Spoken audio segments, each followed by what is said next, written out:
Good Thursday evening to you all. It is wonderful to see everyone. I, of course, am your host, Bill Sylvie, aka the Dungeon Delver, and I hope you're having an absolutely wonderful evening. And we're going to have a wonderful evening tonight because we have a very special guest with us tonight. This gentleman is responsible for some fantastic art during one of the great periods in the history of Dungeons and Dragons. His artwork has been on so many TSR products, and it is, I would dare say, iconic in how well known it is. He has been kind enough to want to come and chat with us tonight.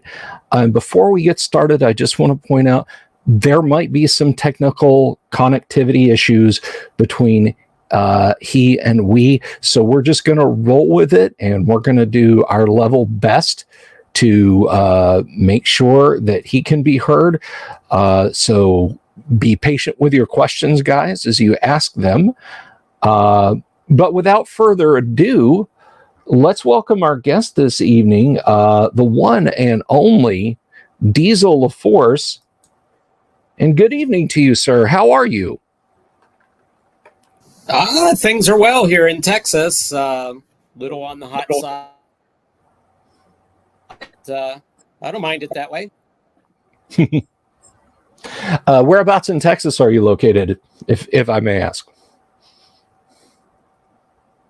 Sure, I'm just north of Austin in a town called Pflugerville, spelled with a P-F, Pflugerville. It's a German town.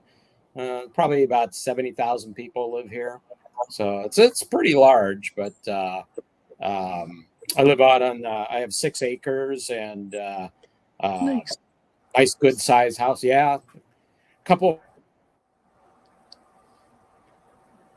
horses that I rent out some spots for, and wildflower everywhere, and yeah, it's a pretty cool place. Been here for about 2 years at this location.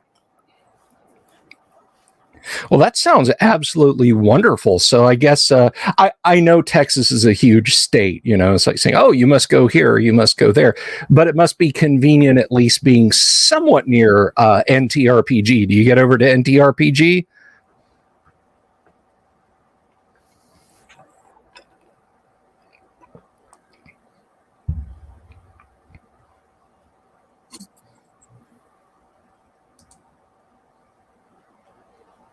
Is that delay we're talking about?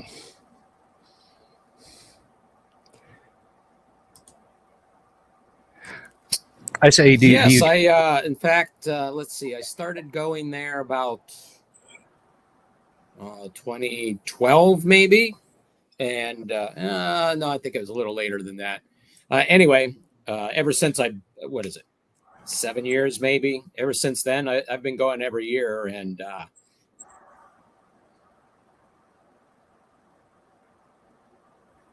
this is the technical problems that unfortunately Dave is experiencing. So hopefully we can he'll reconnect with us. But if you guys have any questions, please feel free to ask those, and we'll get him back here in a minute. Believe me, when we were on earlier, we were kind of bouncing back and forth between connectivity and not connectivity, but he'll be coming back. Kabuki says maybe Diesel is on Mars with all that delay. Possibly, but so he'll be right back with us in just a minute. And I think I see. There you are. We've got your back. Little bit of problems, yeah. But yes, I go regularly to that convention. It's one of my favorites of all the ones I go to.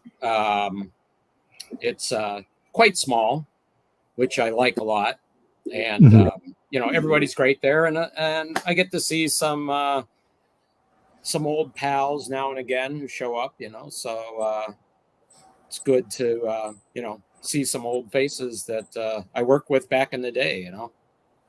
Right on.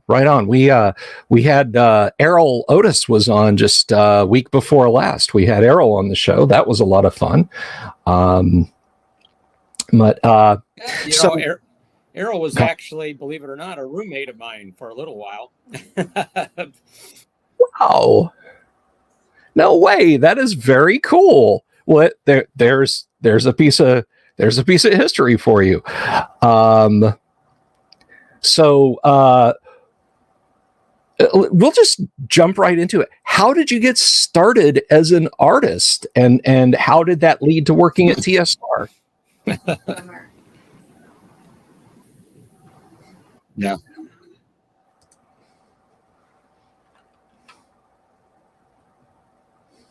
Yep. Well,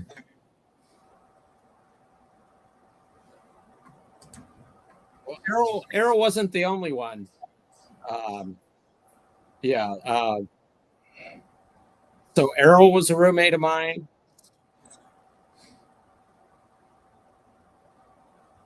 Go ahead.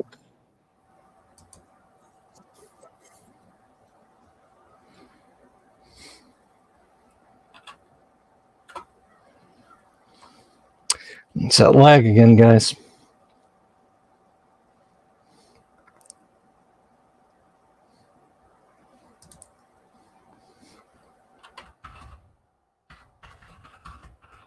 He'll be back with us in just a second, folks. It's been kind of up and down like this. It's the exigencies of the internet, right? We'll just pretend that this is Usenet posts. We're reading back and forth to each other.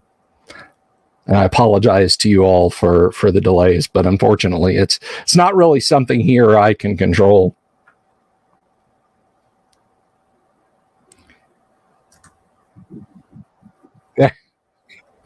Gotcha back. You're back.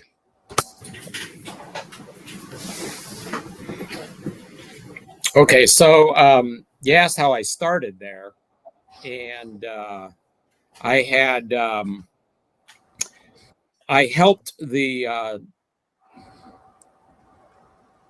TSR hobby shop move from their first location, uptown Lake Geneva, to downtown Lake Geneva when they had bought the Claire Lounge, which was a hotel, and there was a bowling alley underneath that turned into shipping. And I helped them move all their stuff from that building to downtown. And once I did that, Ernie Gygax, who I went with, who was a schoolmate of mine, he got me a job there. You know, once they saw I could work hard and I was willing to, you know, do whatever. I got a job in the shipping department thanks to Ernie. Worked there for about, I don't even think it was a whole year. And then Dave Sutherland heard that I liked to draw. So he came down, asked to see some pictures. So I went home that weekend. I drew 3 pictures. 2 of them ended up in the DMG, and the other one I still have is just a pencil drawing. And they bought them for $35 a piece and offered me a job in the art department. So right place, right time, really. That's great. That is, so like you say, right place, right time. And I love that kind of, there he goes again. He'll be back. But if we're working on enough of a delay, you know, stuff like this is going to happen. We'll have to ask him if he'll show us that drawing. Hopefully he'll show us that drawing. Yeah, Sean was saying, I love it when you're playing a game and this happens. Yeah. Fortunately, the connection between myself and my players as we game stream isn't this flaky, but you know, what are you going to do? He might be out there in the countryside and just doesn't you know, doesn't get a chance to all right. We've got you back. Transporting in and out.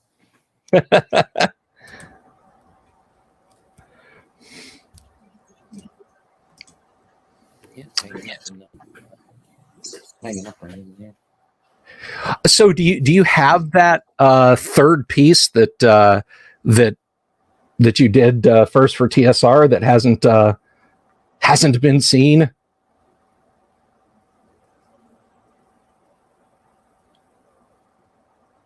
Oh, that's great. Let me see if I can do this.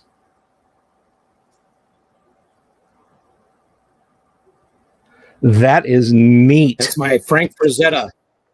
Yeah, my Frank Frazetta interpretation. I thought I could draw like Frank Frazetta back in the day. I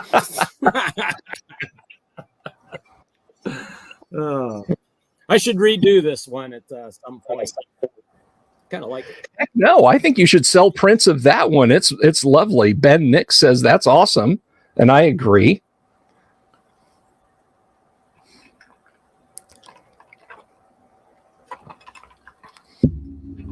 Yeah, it's not a bad idea. Yeah, maybe so. Maybe so. So was that the of the three pieces, was that the one that didn't get published? Yeah, I was 18 years old at the time, so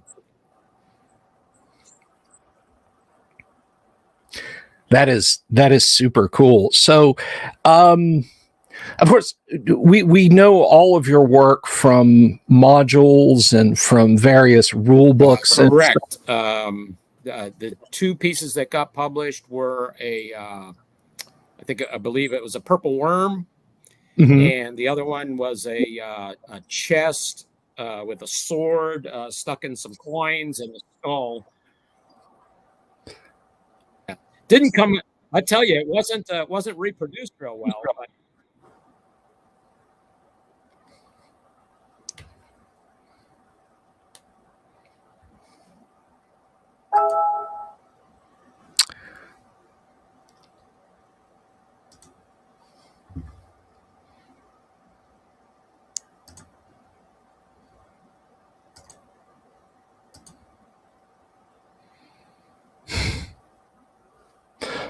all right. Well, hopefully we can get Dave back here in just a second. Yeah, no, I agree. I think they're all iconic pieces, Kabuki. I think you're 100% right. Professionally published art.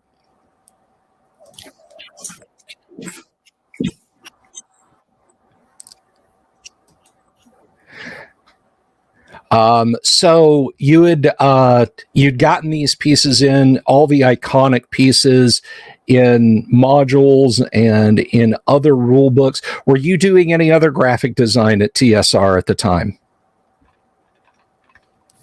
Well, I was doing a lot of map work. Nobody else, none of the other artists really wanted to do any of the maps, any of the game boards or anything when doing this. So I picked up on a lot of that, and then eventually became the main cartographer for the company.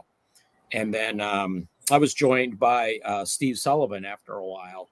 And we were the pair that were doing it for a long while, and then others came on board afterwards.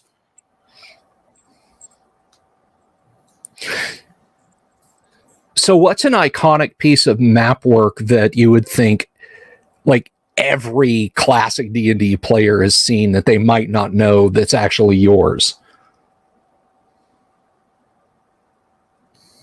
Oh, interesting question.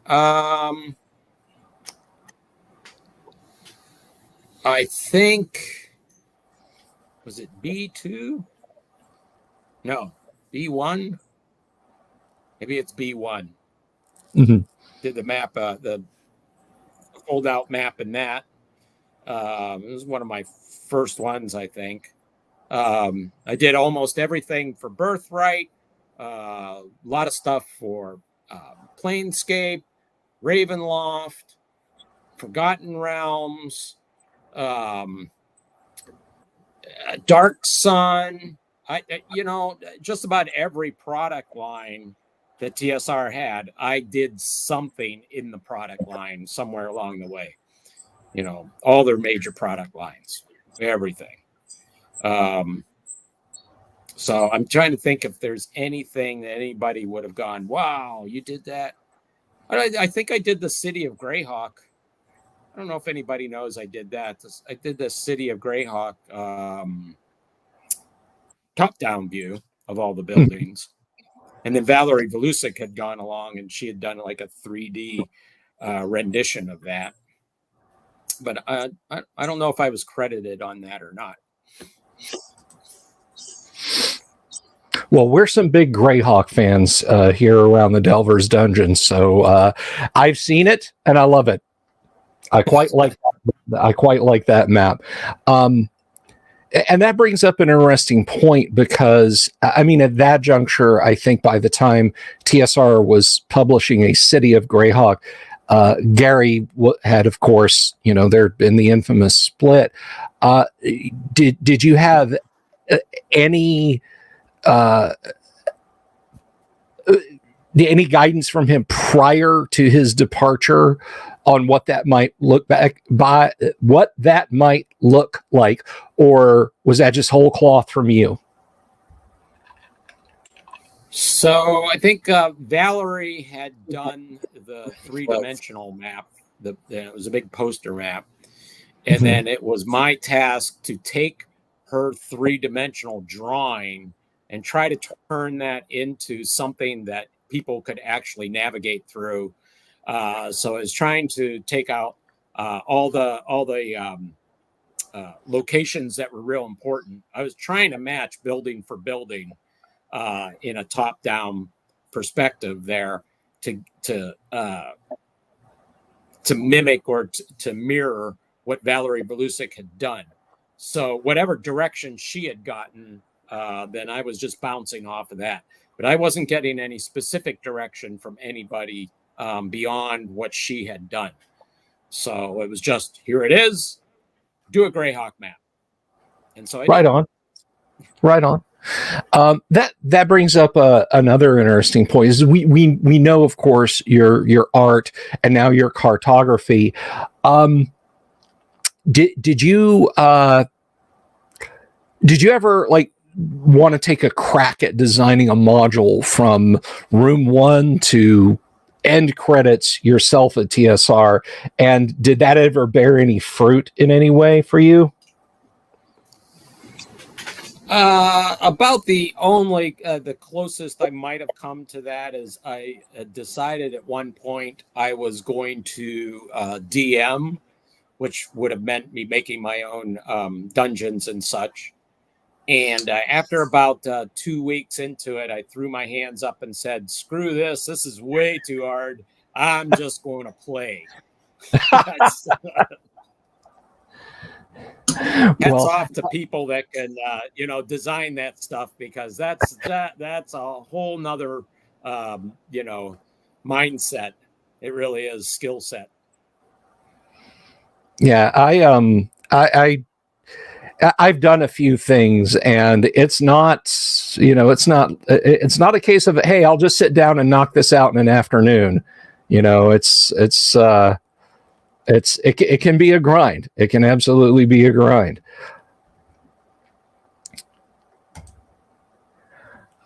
We've got a couple of questions. This one is from Kenneth. That's storytelling is what it is, for sure.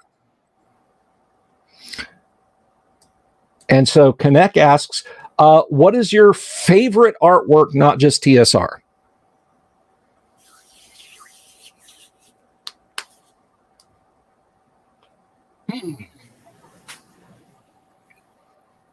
Well, as far as actually doing a piece of 2D art, I would say I did a large poster for, not poster, it's a print, it's poster size, for a documentary that never got off the ground.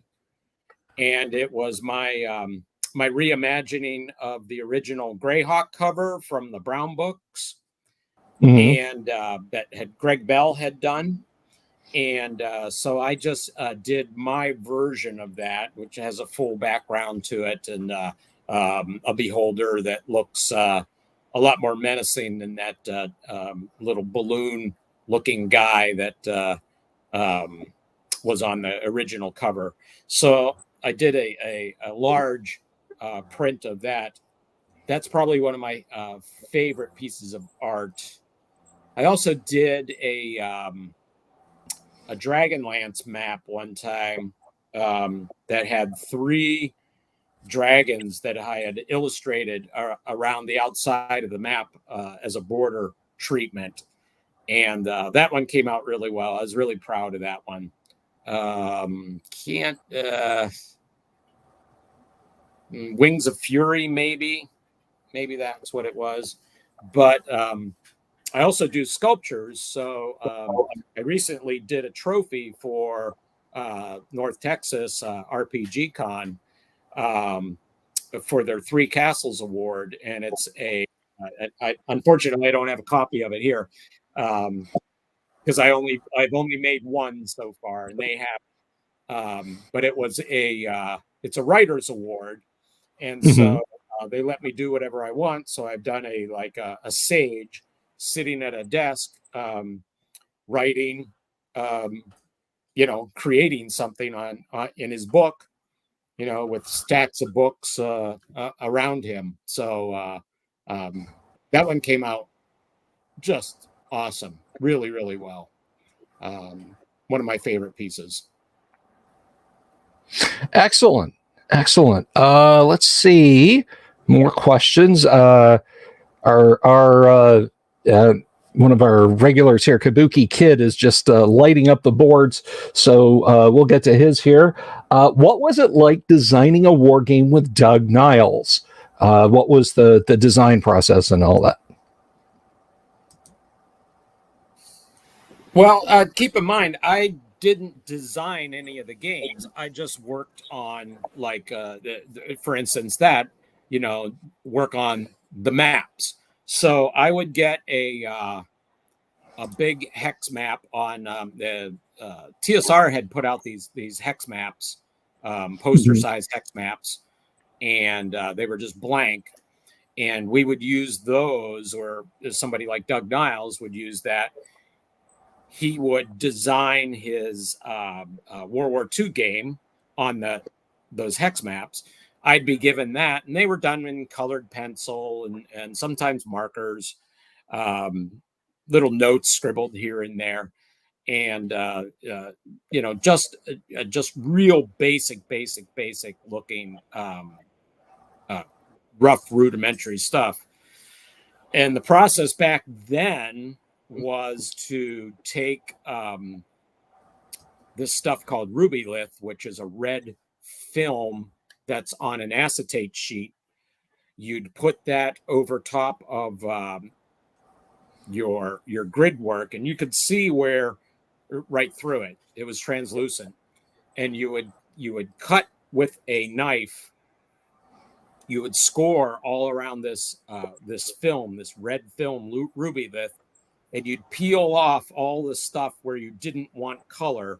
What was left was where the printer was going to put color down, and you'd do multiple sheets. You might have 7, 8, might even have as many as 10 sheets layered together, and you would I would have to do color call outs on those sheets. Each sheet was a different color, and I'd have to tell the printer what the mix was on that color, how much yellow, how much red, how much cyan, and how much black, in order to give us what the color was going to look like on the map. And then finally, there would be a final sheet of acetate that had type on it, that typesetters would print out these huge sheets of type in different fonts and in different font sizes that I would order. I would order the fonts, I would order the sizes, I'd get them in different sizes, and then I'd wax the back of those sheets, cut out each individual name of a city, name of a river, or whatever, and then since it's waxed on the backs of the sheet, then I could put that down on the acetate, and then the printer would eventually take a shot of that. He'd make a film of that, and that would be added to the map. So it was quite a long process. It could take up to 3 weeks, a month to do a very large map like that. That is amazing. That is such a painstaking process. That well, I not right now because I don't want to. I don't want to get you too tied down in the process. I have some map making, so like some technical map making questions like that. I want to ask you at some point in the future, just to geek out on. But I want to give the audience their say here. Kabuki, I need to be charging you by the question, my friend, because you have all the questions tonight. What is the most unusual medium you ever worked with? Unusual. Well, this is a little unusual. So, with Planescape, we had we were doing maps that had all these weird, odd colored backgrounds, made it look like rusty metal or discolored stone, and like the maps were printed right on that. And what we had done was made some colored backgrounds, just all kinds of paints just splattered on the backgrounds, whisked across it, whatever, on board. And then I took those, Xeroxed them off. I would play with the color on the Xerox machine to give me all kinds of different tones. And then I would take that Xerox sheet, I would do a black and white map, and then I would put that Xerox sheet of the color I liked back in the Xerox machine, run the map through it so it got printed onto the colored Xerox, and then I could go in with like some markers or some colored pencils and do some additional coloring over top of that, tweak it up a bit. And then that's what we sent to the printer. So that was a kind of a different way to do some color maps and do them fairly quickly, really. That is neat. So again, from Kabuki, I think this is his last. Do you like drawing with a Wacom tablet, or do you prefer to do pencil, paper, and paints? Digital or analog? So right at the tail end of TSR, before WotC took them over, we were just starting to learn how to use computers and mapping. And I was just starting to learn how to put tags, type onto maps and add features like roads or symbology that we could drop in. We'd still hand do all the maps, have them scanned in, and then we would just add all these little extra things that were really kind of tedious and hard to do with hand draw it. It was quicker to do that on the computer. I've never generated a map on the computer. I've never done a drawing on the computer. That's about as close as I've ever gotten. Everything else is all just hand drawn or futzing with an airbrush or something like that. Right on. Now you had mentioned, and I think this actually covers another question from Kabuki, but you had mentioned, of course, that you sculpt. I'm guessing that when you say sculpt, you mean clay and other mediums, right? Correct. Yes. Most of my stuff is done in Super Sculpey, and a couple other polymer clays, bakeable clays, and a little bit of wood or some other materials like some plastics and stuff that I'll use in my sculptures. And then once I make a sculpture, I make my own molds, and then I do my own castings in either hydrostone or some kind of resin or combination thereof. Right on. That sounds pretty cool. I've gotten into 3D printing myself, which is a ton of fun, but that's a completely different, medium there. So I guess the next logical question is, Diesel miniatures when?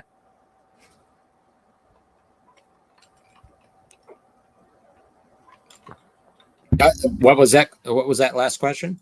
When can we expect a line of miniatures from you?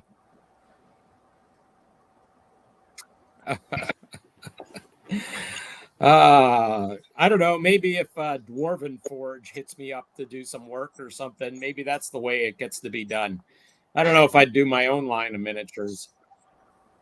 Yeah, the Dwarven Forge. I am such a simp for Dwarven Forge. I have shelves of it just out of the shot over here. I use it in my opening credits roll. I love Dwarven Forge. It is pretty amazing.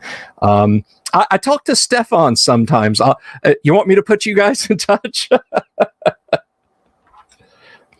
Oh, I see him. I just saw him at the North Texas RPG con there. So no, I'm hanging with him now and again. Right on. He might not realize I sculpt. Maybe, I don't know. I'll talk to him at some point.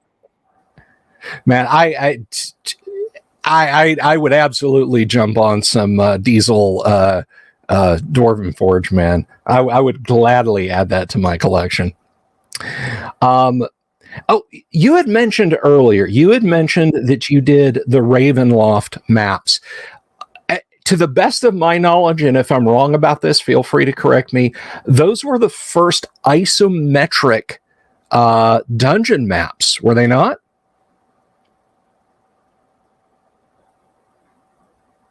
Yes. Dave Sutherland,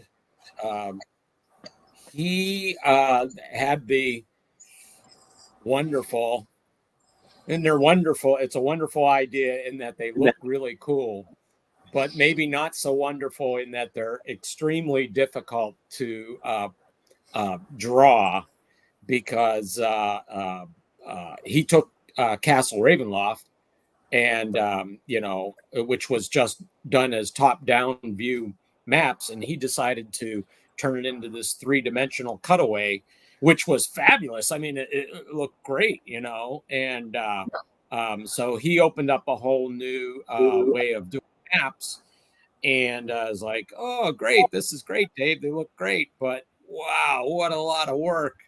So we generally didn't get I think I only had maybe one map that was drawn that way from the designer. All the rest of them were just like 2D maps, and we were asked to change them into 3D maps.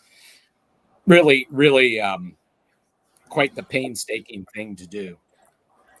I can imagine. I've seen a few companies that actually sell graph paper, so you can, it's I guess it's divided in 45-degree angled trapezoids rather than squares, so you can do your own isometric maps. But man, I'm a terrible mapper myself. I couldn't imagine trying to do that, and what you guys did in Ravenloft and later was so pretty. As a DM, thank you. They're gorgeous.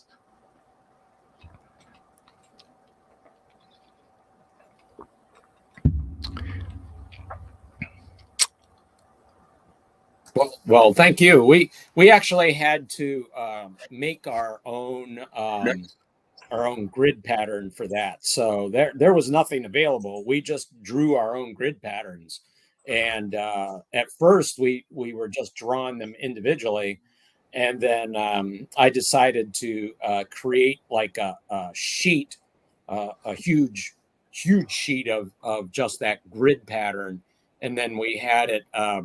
We had a stat camera on site, and we just ran a bunch of them off so that we could have them for all kinds of products. Right on. So let me ask you this: when it came to art, not maps but actual art, were you given marching orders, or did you look at a manuscript and do a piece that maybe something that spoke to you in the text, so you would do a piece for that? What is the process there? So in the early days, I'm talking 79, 80, 81, around that time. We would be given just the manuscript. So we would have a type set manuscript that was just flowing text, and then at the very end would be a big space, and that space was how much space we were allowed to use on the page for an illustration.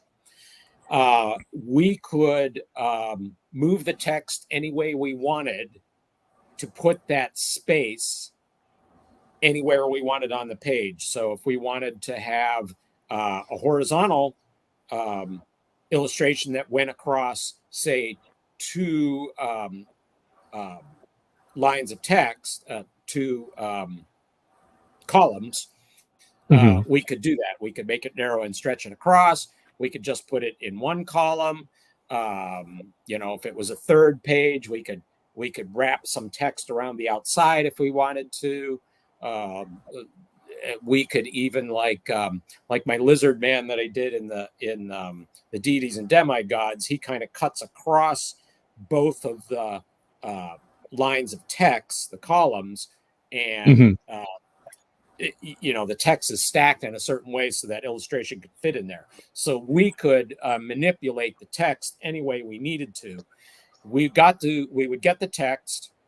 We were just told, put an illustration on it. So we could read the text. We could read what was on that page. We could read what was on the facing page, maybe what was on the page prior or what was on the page after that, and try to create something that would make sense, that would be pertinent to the information that was there. So we basically got to do anything we wanted. Nobody was looking over our shoulder saying, hey, why don't you do this? Why don't you do that? Could you give me one of those? Except for something like the monster manual, or if we needed to do something like, like do a map of the plains or something like that. Then later on, the editors got more and more,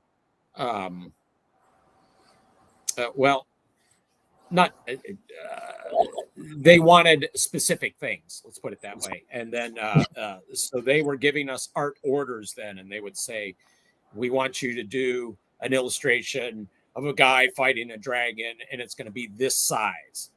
Bam.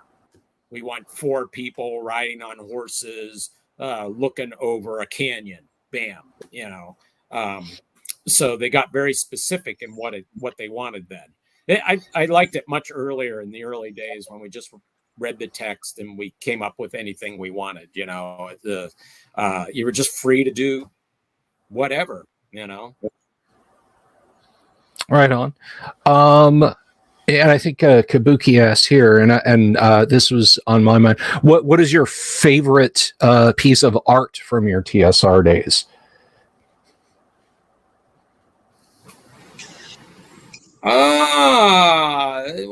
Geez, a couple different things, I suppose.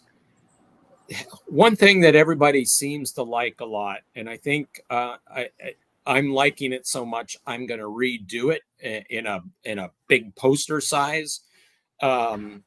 Is I think it's in the red box. There's a guy. He's up to his knees practically in water. He's beating on a door, and behind them is a skeleton coming up out of the water, kind of water dripping off of him, and he's got a knife, in his one hand. And he's coming up behind the guy. So it's a trap that I really like that illustration. I want to do a better rendition of it. Definitely. Yeah, I've actually got that in the thumbnail for this video, the one you're talking about, and I believe that's actually in the Dungeon Master's Guide. Dungeon Master's Guide. It's been a while since I looked at some of those books. That's Yeah, I guess maybe that's true. I don't know. If I you say I so, it promise is. it's that one's in there, but no, that's a great piece, and I always thought the early art seemed to tell such great stories. You know, even as an adult, but you know, when I was younger and reading them, I think, what's happening right there? Can I put that in my game? You know, and I loved the little stories they told. You know, here's a fighter, the room is slowly filling with water, and if that's not enough, here comes a skeleton behind him. You know, this lovely Harryhausen-esque skeleton with the knife in his hand, about to shank him in the back. You know, and I always thought that was such an iconic piece of D&D art. And I think you may have answered this already, but I didn't want to miss. I didn't want to miss. GM Van asks, you did the maps for Top Secret and Gamma World, and you basically you did art for just about everything else in TSR, right? As far as map layout and so on. Yes. Yeah, I'm. In fact, I don't know if there's a product I didn't do something for.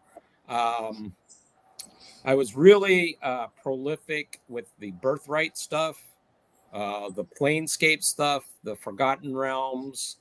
Um, Let me think.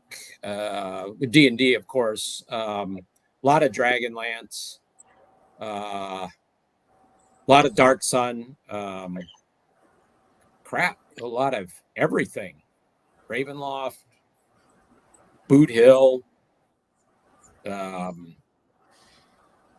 Yeah, I just, man, they're just about. I mean, name a product line, and I'll say, you know, I'll be surprised if I didn't do some kind of map work for them if it had a map, you know, at some point. But there were some that I was more. It was more my product line than others, like Birthright. That was my baby from the beginning as to the look of that. Lorraine Williams, the VP of the company, she had taken photos of old maps at some museums and brought them in to me to look at. And she says, "Well, this is the kind of look I'm looking for. I want some old world looking maps. I want, you know, monsters, elephants running across, and creatures, and I kind of told her, well, I can't really do that if the map is going to be useful. You know, you can't have like a big ogre in the middle of your map and then have two cities under the ogre that I got to show. You know, I can't have that. But you know, I can put some do some stuff in the water and do something with the compass rose. But I can definitely make it look like an old map. So I came up with that the coastline that had the lines running all through it, and that's all hand done. And then the coastline's all airbrushed. All the borders are what? Come to think of it, the maps are airbrushed. They're airbrush maps, yeah. Wow. And I did most of them for Birthright. Yeah, I got myself an airbrush a few years ago just to do for like base coating and stuff, and I'm a bad minis painter. Diesel, this wall of gray shame over here to my left is all stuff that but I have an airbrush. I have no excuse not to get at least a few dabs of color on it, so I should get back to that. But you're using it every day, it sounds like, and that's just awesome. Now you touched on something interesting, and we're not, for the sake of the audience, we're not having a big mudslinging session here, Diesel and I, about bad times at TSR. But you mentioned Lorraine having a particular vision in mind for maps. What was she at all, other than this instance you're talking about? Or was she ever at all involved in the game design process? Not generally. There were a couple times she would want to see something. Um, I remember once, it's kind of a funny story. Brahm had done painting for Dark Sun, and she wanted to see it for whatever reason. Usually she wasn't approving, um, you know, covers at all, but she wanted to see this one for Dark Sun. Um, and so he took it down to her office and showed it to her. And she said, well, I would like you to make these changes on that piece of artwork. So he took it back up to the studio there and put it behind him. He let it sit there for about a week. He didn't want to do the changes. He didn't like what she wanted to have changed on it. But so he just kind of sat it there and moved on to another project for a little bit. And then after about a week, he went back to that. He could not remember what she wanted done. So he took the painting back down to her office. He walks in, and before he can even say anything to her, she says, that's exactly what I want. He never made a change to it at all. And she thought that he had done all the changes she asked for. So she didn't have her finger on very many. Buck Rogers was her pet thing. That's what if she was going to have her finger on anything, it was Buck Rogers. And that's only because her, her family estate was involved with the Buck Rogers stuff. Mm-hmm.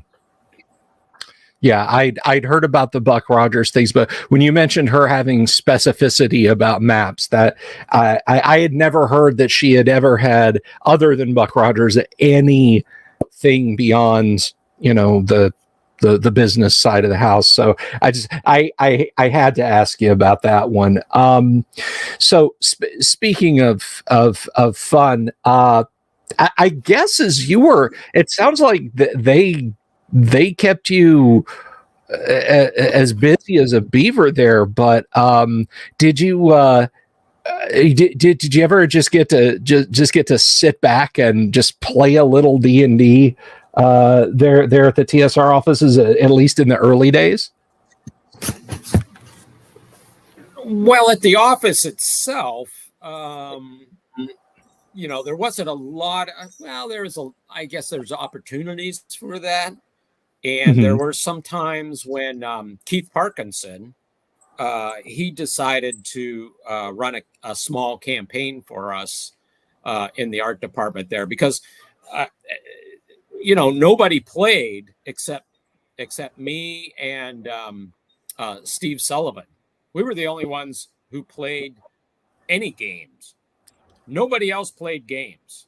We were the only ones, and Keith Parkinson.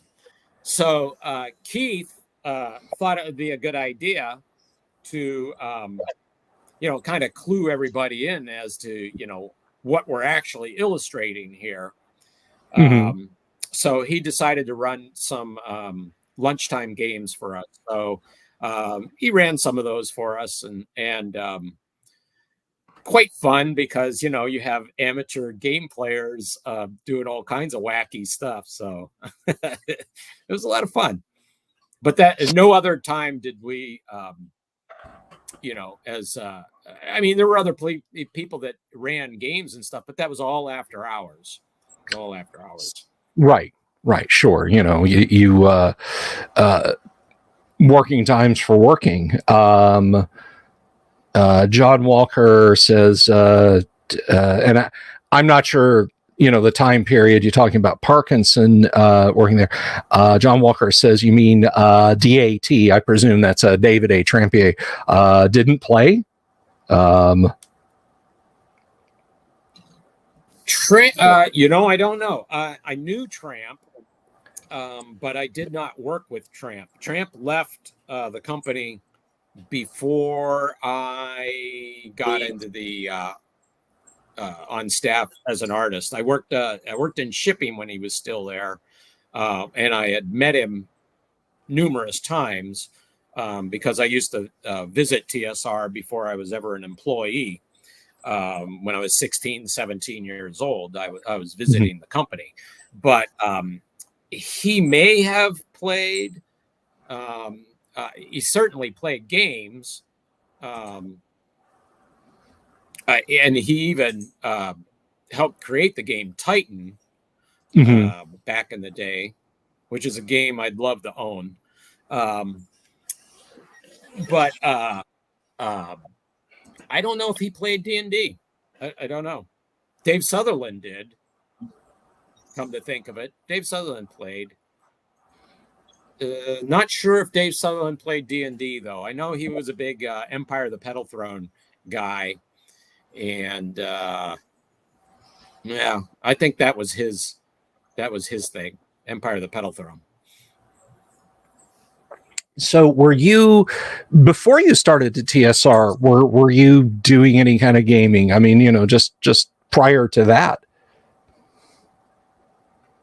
So oddly enough, prior to TSR, I had heard about this game that somebody in town was doing, this Dungeons and Dragons. And there was a kid in school, Tracy Lesh, who was doing it. I remember seeing a couple of illustrations that he had done. I was on the school bus and I was sitting behind him on the school bus. And there he was showing somebody some illustrations that he had done for TSR. And that was for the Brown books, So I was aware of the game. And then when I was about, I think I was 17. Yeah, I was 17 at the time. And a friend of mine said, hey, I know somebody who runs this Dungeons and Dragons. You should play it. So I would go over to this guy's house and play Dungeons and Dragons. Now, the DM was Rob Kuntz. He was my first DM. Wow. Kuntz. That's awesome. Who wrote Blackmore and yes. a bunch of stuff with Gary. And then he became my roommate. And that is before I worked at TSR. So I already had a connection there, even though those connections really didn't get me into the company at all. It was Ernie. That's well, I mean, regardless, that is a really cool story, particularly the part about seeing Tracy's illustrations on the school bus. As it happens, until I guess about December, Tracy was a neighbor of mine down here in Central Florida. He was just a few miles up the street, and I have you can't see it very well, but it's the Art and Arcana art book about the history of what you guys did.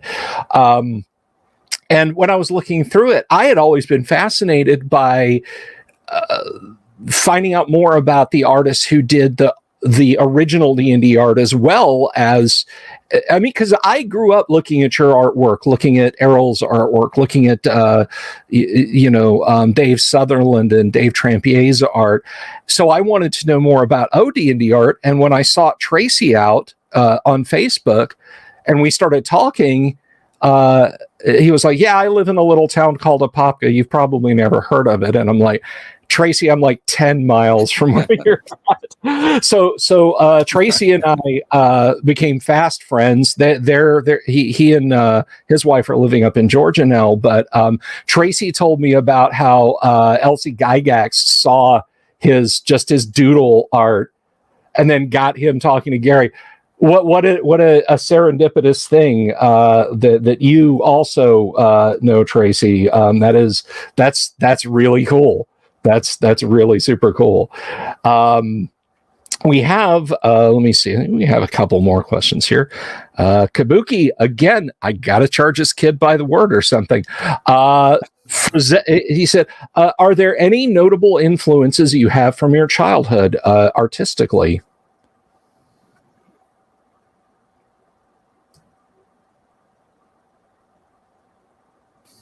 So, I read a number of comics when I was a kid. So, I always loved the Jack Kirby, and Steranko and guys like that. And then as time progressed, I was getting creepy and eerie magazine. So you'd see some Wally Wood in there, Reed Crandall and even Barry Smith, I think, did some stuff for eerie and creepy. Jeff Easley did some stuff for them too back in the day, believe it or not. Yes. And then, so those were big influences for me. And then even once I got into TSR, I was being influenced by, I was starting to realize there were other artists that I liked, but I never really knew who they were. But there's, Roy Krinkle, who was a big Frazetta, loved his stuff, and then there's Virgil Finlay and Stephen Fabian was, when they were doing like analog, the digest size magazines and Astounding and all that stuff. So, Hans Bach, just stuff like that. And so, and then Arthur Rackham, when I discovered Arthur Rackham, holy crap, I was just like, right. Things are falling out of the sky here, of these wonderful artists from the past that were just, in my mind, miles ahead of a lot of stuff that we were doing, and fantasy has been around for a long time. Fantasy, and science fiction. I love science fiction art, so that's why I kind of hooked on like amazing and astounding stories and stuff like that, because there's a lot of sci-fi art in there. So, and then a lot of covers for paperback books. I had what's that guy's name? Powers. I can't remember his first name. Did these really kind of abstract covers that I really liked a lot. Although I don't really do abstracts, I wish I could do stuff like him. But and then you got Berkey and then I was being influenced by the guys I was working with, because I was still I was learning a lot from Elmore and Errol and Easley and Tim Truman and Jeff Butler and oh my God, and Jim Holloway, a lot of cool inking styles from Jim Holloway, who is, I always thought, kind of an underrated artist, and Dave Sutherland was showing me tips now and again. Truman, he let me he was showing me how to ink with a brush, and he was doing this Grimjack in the back of Star Slayer, this comic Star Slayer, and he let me help him with some inks and some pages there, and I got to dabble and stuff like that too. A lot of different artists. I'll tell you, I've known just about every artist that came through TSR, at least from 1979 on. I know a couple of them from prior, but I've worked with them all since 1979. Wow, that is really cool. Obviously, these two aren't TSR artists, but what are your thoughts or feelings on Frank Kelly Frias or Mal Dean? Well, who was the other one you mentioned? You mentioned Frias and who? Mal Dean. Mal Dean, Dean. Yeah, Maldean. Which may have been a pen name. I just didn't know if you knew his work. I'm unaware of Maldine. Kelly Freeze, he's I have a couple of his originals here. Wow. He was great. I loved all the stuff he was doing for Ace paperback books. He was doing a ton of these book covers that were these dual books. It'd be a novel, and then you'd flip it over and there'd be another novel. As two novels in one. Ace Double Days, I guess they were called. He probably did 75% of those covers, you know. So yeah, I'd always admired his work, and I got to meet him one time. Bought a couple drawings off of him, which was you know, one of those highlights in my life, sure. That is really cool. A lot of kids my age, you know, their first brush with Freyas was the Queen album cover, you know, News of the World, or that infamous gatefold with a robot reaching in to crush the concert goers. But my dad would have all the like 50 and 75-cent Ace sci-fi double paperbacks. That's where I got my first taste of his. But you got to meet the man. That is pretty cool. That is that is just awesome. Now, so you talked about you worked at TSR. You were there literally until the Wizards of the Coast purchase, I guess. Yeah.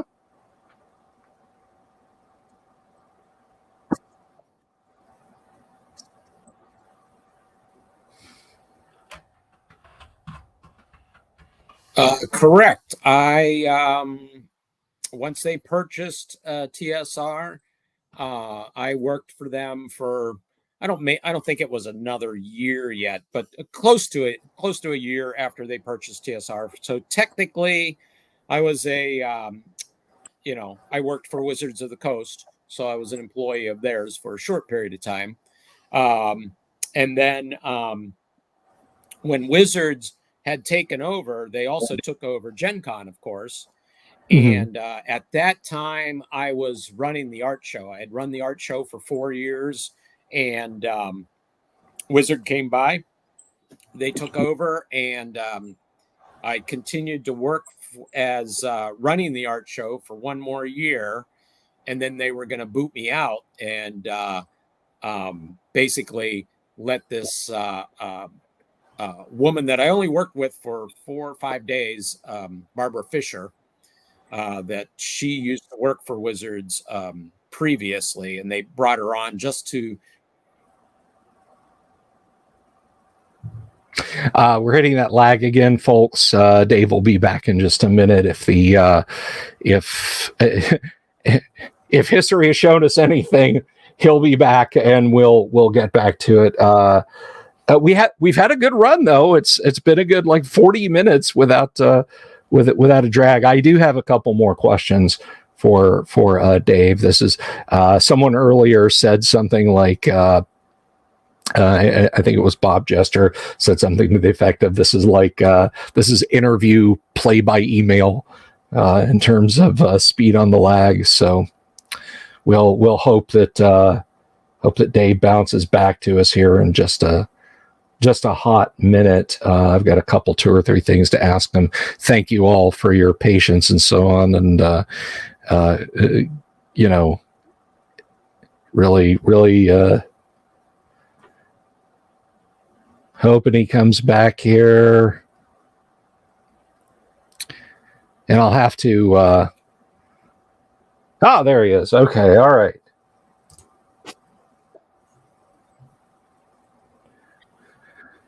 Okay, so kind of back to what I was saying. You know, I was an employee for that short period of time, and then Wizards let me continue on working in the art show with this Barbara Fisher lady. She only knew me for those 4 or 5 days, and she was supposed to take over from me, and I was just going to be booted out. And she said, "There's no reason for me to do this without Diesel. I want him to continue to work with me." So that was, I don't know, 19 years ago, 20 years ago, something like that. I'm still doing the art show with her. So every year, Barbara and I put on an art show at Gen Con for everyone. We have about 80 artists that come in, and it's one of the cooler things I do. Well, that is really cool, and I'm glad you were able to hold on. So I guess, I mean, you know, depending on how much you want to stretch the technical definition, I mean, you pretty much are the last man standing from from all the way at the beginning. Yeah.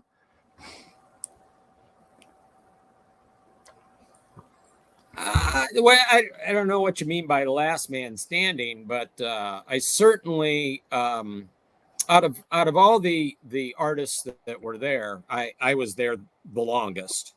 I've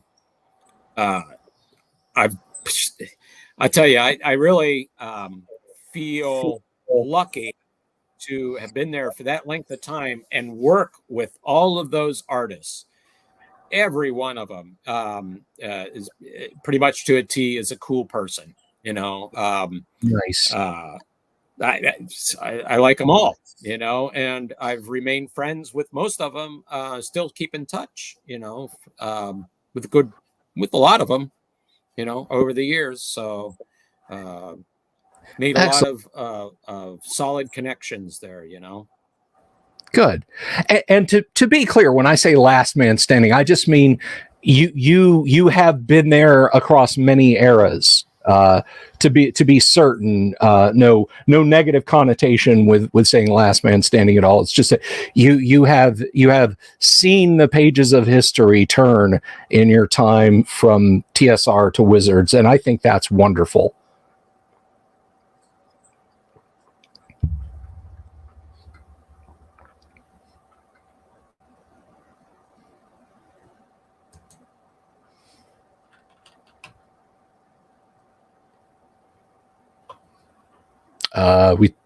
I don't know if we're lagged out again. Yeah, well, thanks. That's yeah. I have a kind of unique spot in history, I guess. You know, for sure. Um, yeah, it's just I loved my time there, good and bad. You know, even in the bad times, I was still happy to be there, more so than anywhere else.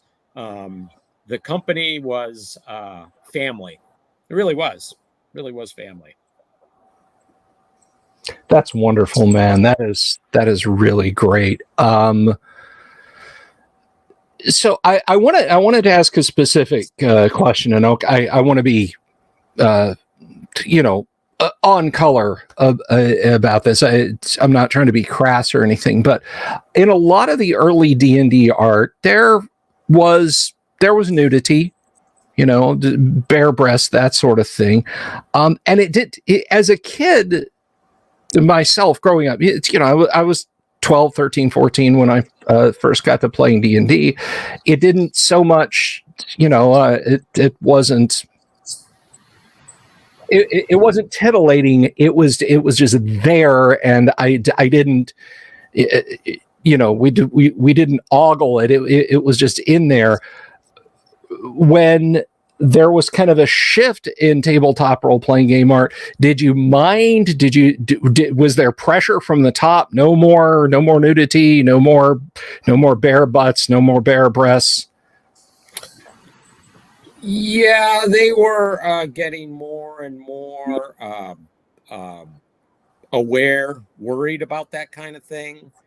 I remember when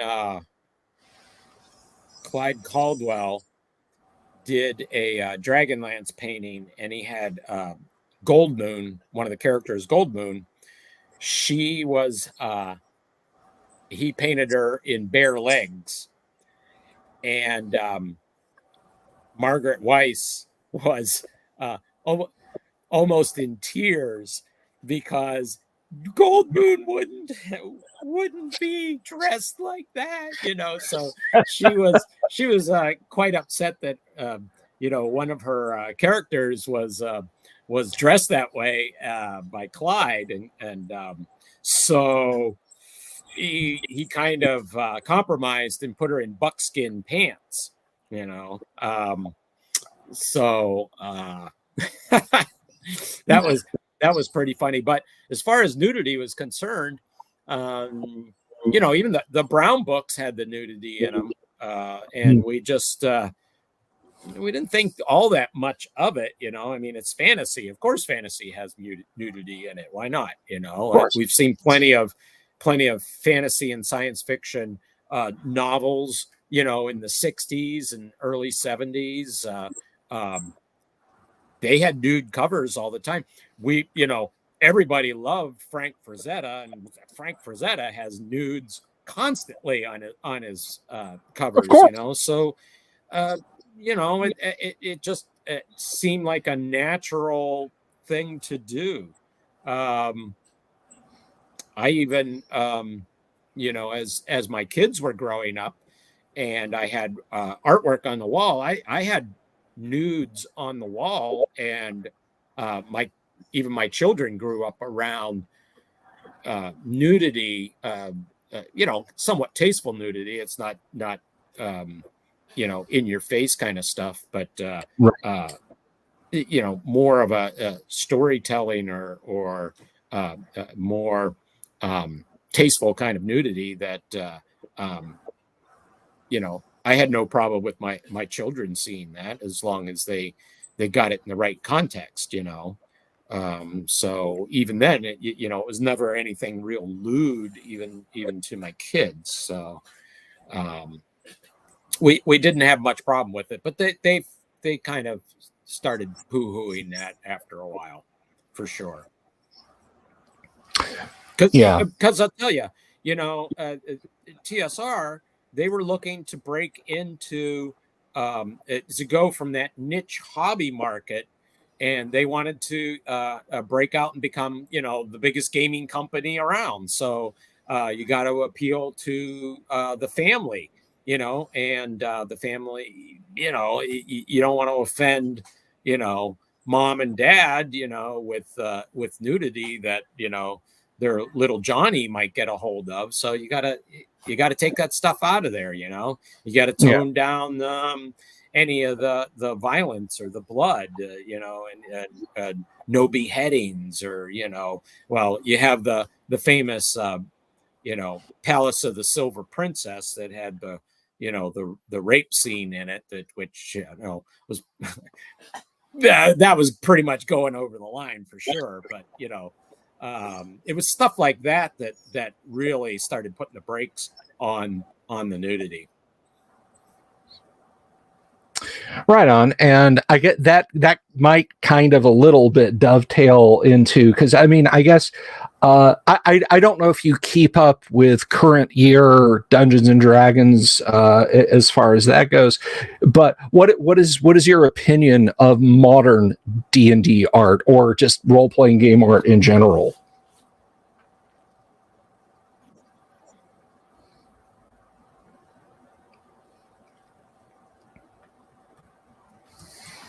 Huh. Well, there's definitely a difference between it. Um, I think with a lot of D&D art now, they've really made an effort to make things very cohesive. Everything has to look like it's in the same world. You know, a troll that I would draw would have to look like the troll that Easily draws, that a troll that you know, Elmore draws, right? Mhm. The artists now, they don't get to have their own stamp on it anymore. It's very, very particular. You know, everything's very, very um, controlled. I don't know if that's quite the word, but, you know, Homogeneous. it's looked at very close. Yeah, and it's looked at very closely, and that's not to put the artist down at all or anything. I mean, they're doing an illustration for a client, and that's what the client wants, right? So that's what you give them. But it does. It doesn't really water it down, but so that kind of I kind of feel bad at times for the artists where they can't do their own take, but there certainly are tons of artists out there that are able to filter in a lot of creativity into it, for sure. Now, a lot of it's a lot more polished, a lot more. There's a lot of talent out there. Uh, it's amazing at some of the stuff that they do come up with. And I can't say I prefer one over the other, the old school or the new stuff. I mean, everything has its place, you know. I don't mind the new stuff compared to the old stuff. The old stuff is more of a, you know, it's that vintage feel. It's that you know, harkening back to older times, of course. So everything evolves, and that's okay. Sure, sure. Couple more questions here. Kenneck asks, do you prefer working in black and white or in color? First of all, I don't paint. I've tried painting. In fact, if you get the monster card sets, I did a few monster cards. They're awful. They're terrible. I can't paint. But I am pretty good with colored markers. So I've done some nice illustrations with some colored markers that I'm pretty satisfied with. But I do prefer black and white. I struggle with color when I do color. I can agonize over whether somebody should have a blue shirt or a green shirt, you know, and I just, you know, I could spend, I just have trouble making that decision. Where in black and white, you know, it's more, what technique am I going to use to ink this, you know? So Right on. I prefer the black and white for sure. Color too much of a struggle. Venger asks, let me pop this one up here. For us aspiring game designers, from your iconic perspective, is it never too late to keep pursuing the dream?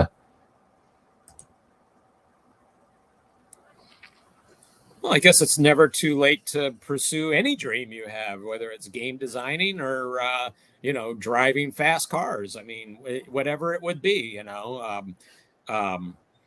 Hey, man, as long as you're alive and kicking, you know, and you can hold a pencil or you can type, go for it, you know. Design. You know, let your imagination run free, for sure. And what, Tom Clancy was in his 50s when he published The Hunt for Red October, and, you know, there you go. Oh, my God. There you go. Didn't know that. Wow. No, there's plenty of examples of people in later years, you know, coming up with amazing stuff. So, yeah, I mean, you're probably only going to get better at it. So, keep doing it. Keep doing it. So speaking of keeping on with stuff like that, what are you doing art wise these days? Do you have people still coming to you and saying, "Hey, we want your art in our RPG products"? Yeah, I just did a thing for Greg Gillespie. He's doing I don't know. Well, I won't tell you what the product is. I don't know if I can yet. But I did like 11 illustrations for him, you know, and I've done some stuff for Goodman Games now and again. Although it's been a couple years, I should hit them up again. I just last year finished up some Magic cards. Done some Magic cards for the first time. Their Forgotten Realms set. So I did 6 illustrations for them. They printed 5 of them. Don't know why they didn't use the 6th one, but that was fun, you know, doing that. And so I'm still doing stuff. And then I do trophies for the North Texas RPG Con. I do 3 different trophies for them now. So those I'm really stoked about those things. I like doing those. So, and then I have I do my own sculptures that I sell at different conventions. I go around to conventions and sell them, and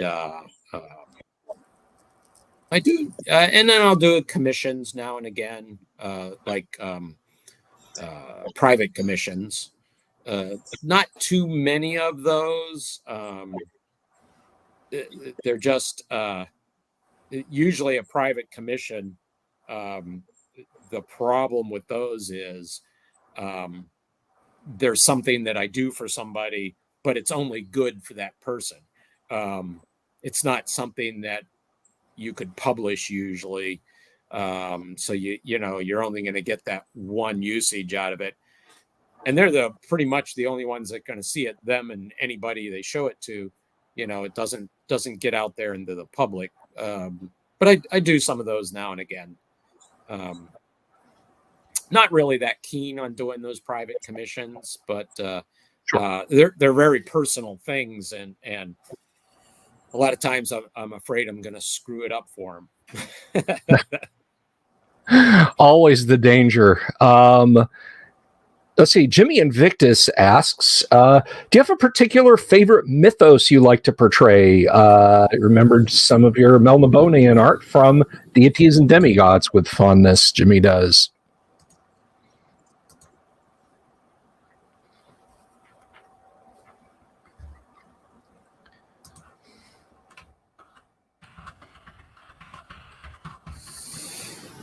I liked nowadays I'm not sure what I guess some of the Norse stuff of course is always fun, but I also liked some of the Japanese stuff back in the day when I was doing the deities and demigods. I was good friends with Jim Holloway, and Jim Holloway was half Japanese, and he was really into Japanese culture, and kind of I got kind of interested in some of that through him. So a lot of the Japanese stuff is really tends to be really ornate, which I like. So I think I kind of gravitate towards that. But of course, the Lovecraftian stuff too is really fun to work on. I mean, right. Oozing orifices and tentacles everywhere. That stuff's always fun. Right on.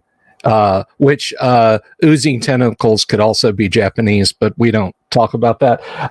Let's see. Do you play any board games? Kabuki asks. Any favorites if you do? We do have like a gaming night that I do with some friends that they're not gamers per se. So they've never played a role-playing game, say. But we go over there and we might play Settlers of Catan or or just some board game like Life or something like that. But my wife and I play the Carcassonne Castles a lot. We like that one a lot. It's a game you can play, 30 minutes, 45 minutes if you're just dragging it out a little bit. But that's a really good 2-player game that just about anybody can play. So we have a lot of fun with that. And it doesn't take tons of brain power to do. We also have a Hunters and Gatherers version that we like a lot too, that we can play with other people. The Castles one is just 2-player, but the Hunters and Gatherers is I think up to 5 or 6 players. Right on. Sorry, I just had a few more questions coming in. I'm going to ask you one. Are you currently in a D&D group? I know you said you don't DM, but are you currently playing a D&D game? Well, I haven't been for about Well, when COVID came around, tried to do D&D online. And that wasn't D&D really. That was Empire of the Petal Throne. But I really don't like playing online like that. It's just too. I like the camaraderie of being around a table, face to face with people, and rolling that dice, not pushing a button for it to do a roll for me, but actually, physically rolling dice, writing down on paper, drawing my map as the party is going along, that kind of thing. I much prefer that, and probably won't do any online gaming ever again. But that being said, haven't done it for a little while. And somebody at North Texas just this last weekend invited me to come over to their place and start playing some different things.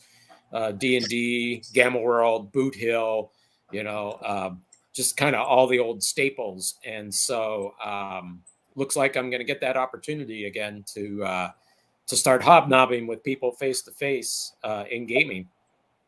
That's excellent. That's excellent. So I'm the D&D guy. I got to ask you the important questions. Favorite race and class combo? So my favorite thing to play was a halfling thief, chaotic neutral. Is the best. I mean, chaotic neutral. That's the best way to go. You can do anything you want, And I love to sow chaos. So, and thieving, yeah, that's a lot of fun. So, there you go. So, guys, you get into a con game with Diesel. Watch your belt pouch. Okay, keep one hand on that belt pouch. Diesel's in the game. Let's see. So, Jack Photon asks, have you published a collection of your work? Or can you do so given the work for hire nature of the AD&D licensing? Hope he can encourage Foglio to release a What's New collection. So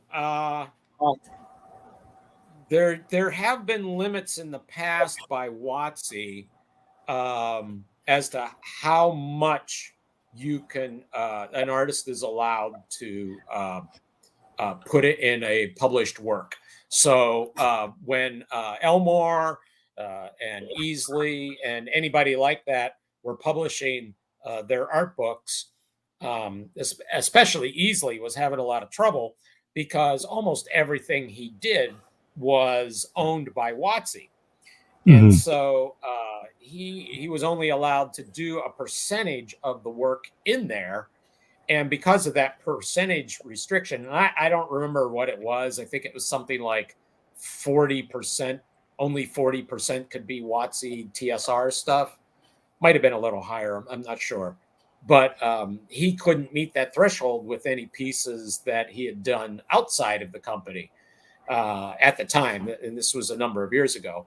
I think they've since lifted that restriction. They may still have restrictions, but I don't know what that restriction is now.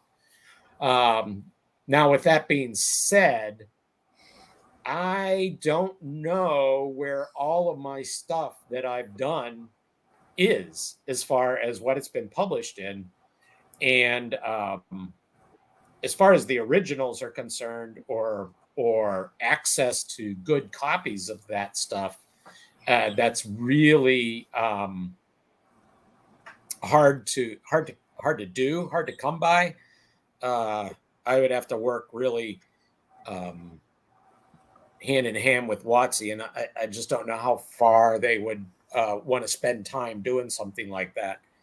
I have thought about doing some kind of maybe little published thing on my sketches or something like that. I've been keeping a lot of my sketch work, and the process, being able to show the process of coming up with the idea, the illustration, is sometimes kind of fun.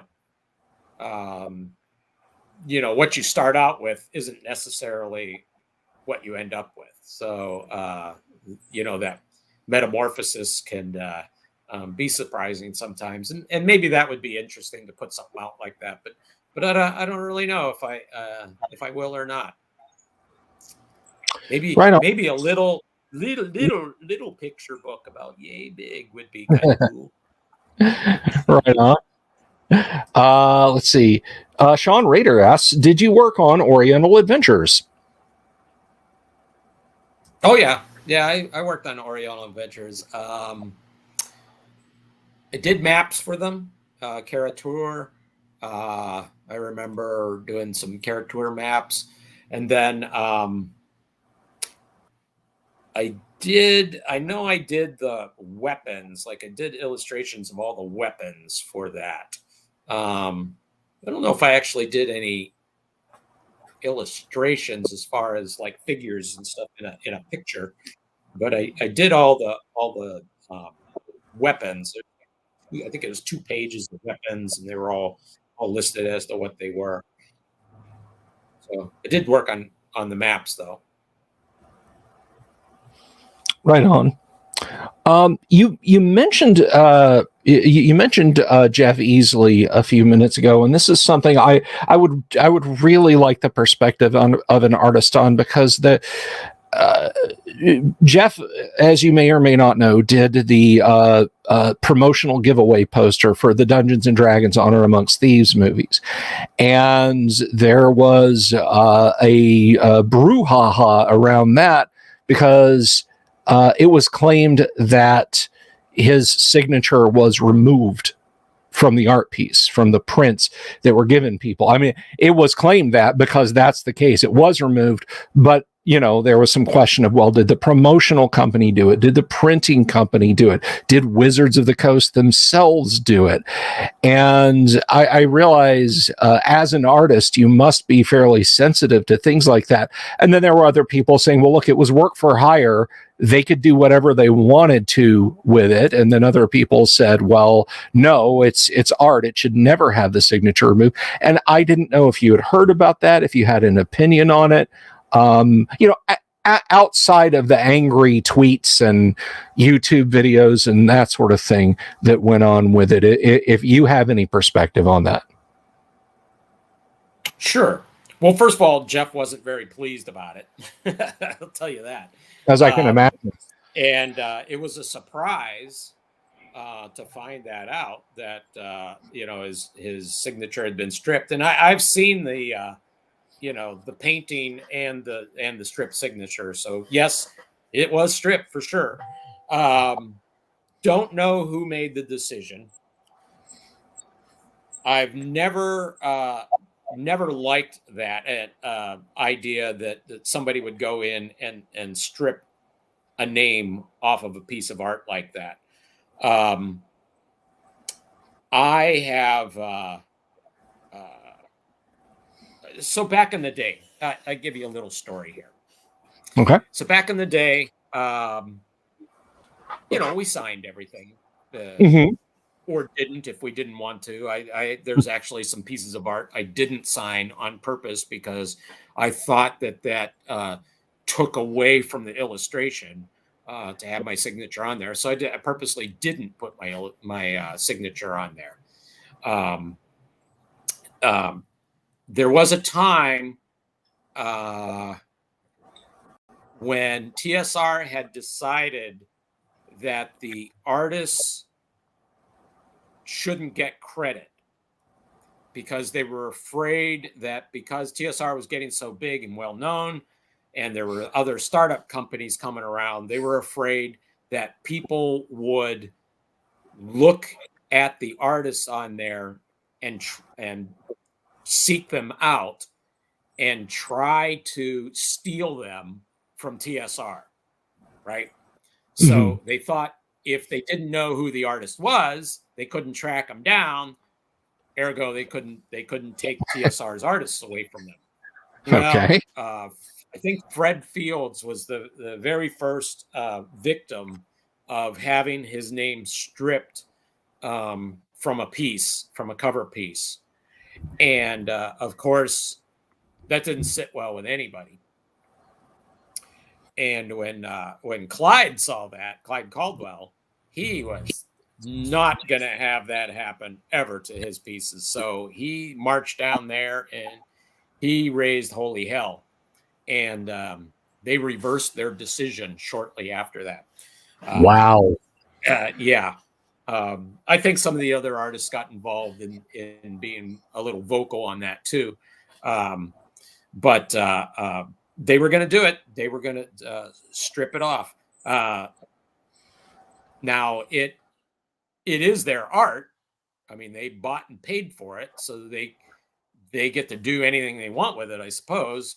Even putting a title across the top is altering the art, right? You're hiding pieces of background. You're even telling the artist what to put on it sometimes,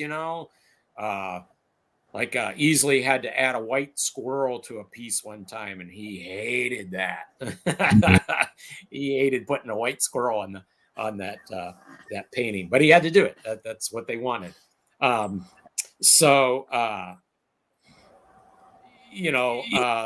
They can do it. It's not nice. Now, sometimes you'll see a piece of art too that's published, and the name will be flopped because they're using the piece of art flipped because because that's the way they want to publish it, because they want the main guy looking left instead of right on the cover for whatever reason, and they'll do stuff like that, or they'll zoom in on the piece and cut stuff off the sides that maybe the artist wanted in there, but it gets dropped off, or a border gets put on it, and your name can be even cropped with a border at times. That's happened a number of times. Gets cut off or partially cut off, and just because they wanted it, the format just didn't work right. So names could be lost for a number of different reasons. Mm-hmm. All right. Thank you very much for the insight on that. I'm just a loyal fanboy who lives in a permanent loop between 1974 and 1979 when it comes to tabletop role-playing games. I love what you guys do. So when I saw that, I did as much sleuth work as someone on this end of the stick could, and put out a YouTube video about it. But thank you for a direct artistic perspective. I agree. I happen to agree. I think it's a no-no. There wasn't any reason to take it off. A title didn't go there. It wasn't graphically distracting. And in fact, as I'm sure you've probably noticed, whoever did it did such a botched job of literally going into Photoshop and copying and pasting another piece of texture that you can see the bottom of his E, when he puts the elongate vertical line on his E, you can still see the bottom of it under wherever somebody pasted another chunk of the terrain. So they didn't even make a good attempt at it. Yep. So what's now we had mentioned this earlier before you came online. You're planning to have a merch store, correct? No, it's get some amateur in there, to just alter it.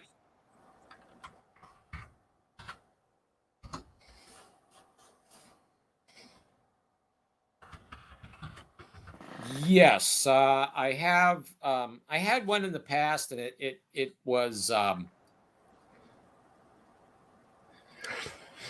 Well, the bad news is Dave's lagged out. The good news is when he comes back, it should be clear for a long period of time. So let's see. There you are. Let me. Oh, okay, we've got you now. Yes, I had one in the past, and somehow the website got messed up. I don't know what went wrong. I'm not very good with that kind of stuff, so I've hired somebody to fix it for me. So hopefully in the next she's had it a couple weeks now, so hopefully it won't be too much longer, and it will be under artbydiesel.com. Most of it'll be my sculpture stuff, but I've got some prints too. So I'll have those on there. Those weren't available on there before, the prints, so I'll be putting those up for sure. Artbydiesel.com, yeah. Artbydiesel.com. Artbydiesel.com. So there you go, guys. Bookmark it now, and you can start shopping soon. Just keep just keep an eye on it. There you go.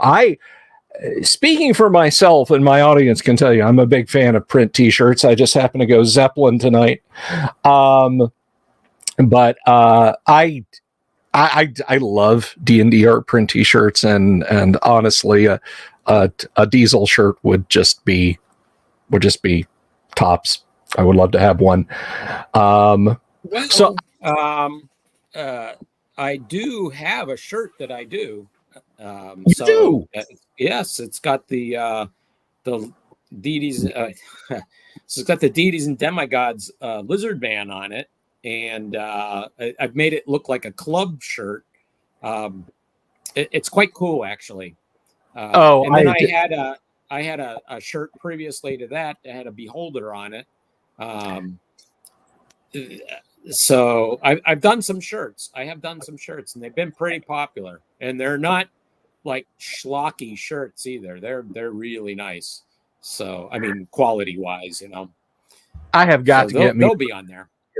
I got to get me a Lizard Man shirt. That's just a thing that's going to happen. So this has been bugging me all night, and I got it not in a bad way, in a good way. I see a lot of Star Trek behind you. I see a lot of Star Trek. I see that Star Trek AMT model box on the shelf behind you, that original Enterprise AMT model box, and I'm loving it. It's great. So you're a classic Star Trek man, right? Yeah. Well, I was always into kind of science fiction more than fantasy when I was a kid. I didn't have the only fantasy I knew about was Tolkien. So everything else was science fiction. I belonged to the science fiction book club. Still got all my books from that, and just read a lot of different science fiction. Now, Star Trek, I grew up on that stuff. So, when that came out, I was born in '59. So I cut my teeth on Star Trek. That's my one of my kind of passions is having different versions of the Enterprise. So, which I think is the most beautiful starship ever created. And so I have just little teeny Enterprise about yay big, and then I don't know, I got a 1.5 foot long one. It might still be in the box, but I got them in various sizes. So I got that, and then I different versions or iterations of the Batmobile, the 1966 Batmobile from the Adam West show. So I just love that Batmobile. I love that look, and so I got a bunch of those too. But Star Trek, yeah. Forbidden Planet, one of my favorite movies, which Star Trek is kind of on that, and I'm a big fan of monster movies and sci-fi movies. So when Halloween comes along, gotta watch all the classics, and I have a little trouble watching that stuff. My wife doesn't really want to see that kind of stuff too much, right? She gets force fed it around Halloween time. I myself, I mean, to me, it's as iconic as, it's a Great Pumpkin, Charlie Brown, or any other holiday. I got to watch John Carpenter's Halloween from '78. right around Halloween. That is an undeniable classic. You know, everybody says, "Oh, it's a slasher movie." It's a compared to what came later. No, it's not. I love Carpenter's Halloween, man. Well, my favorite of Carpenter's would be The Thing. That is a great horror film. You know, The Thing is a great horror film, and then you have Alien, which is a horror film in space. So now you got science fiction and horror. Very cool. Yeah. So, yeah, I eat that stuff up for sure. Oh yeah, Carpenter. I mean, such a genius. We could probably spend another hour and 45 minutes talking just about how awesome John Carpenter is. Love his stuff. Absolutely.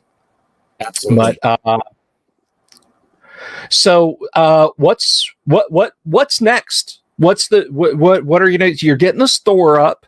You're obviously, you know, you're doing cons and everything. What's the next big diesel project?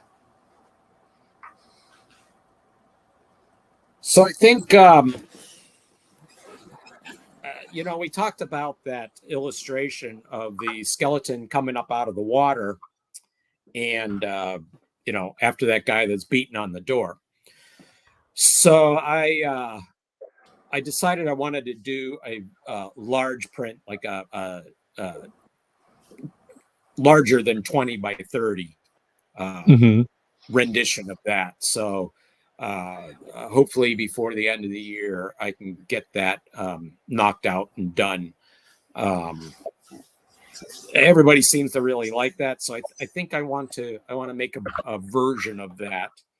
I'm not sure what I'm going to do with it yet. If I'm just going to expand it where there's more skeletons or other party members in trouble, or maybe I'll just go, instead of a horizontal print, I'll go a vertical print and just keep it as close to the original as possible in with just the two figures, and just get it a very detailed kind of illustration. But I do want to do another large piece like that. I don't do very many large pieces. Most stuff I've done is for, you know, 8.5 by 11 or smaller print size. So there's no need to do something that large. But you know, I have done a couple large pieces now and again. And I think I'd like to do some more of those. So I did a really nice one for Gamehole Con a few years ago. I think that's quite a while ago now. I think it was 2015. I was a guest there at Gamehole, and I did their limited edition print for them, which was a Lovecraftian take on my take on Amazing Stories. Yeah, an Amazing Stories cover. So that came out pretty cool. All done with magic markers. Wow. And it's big.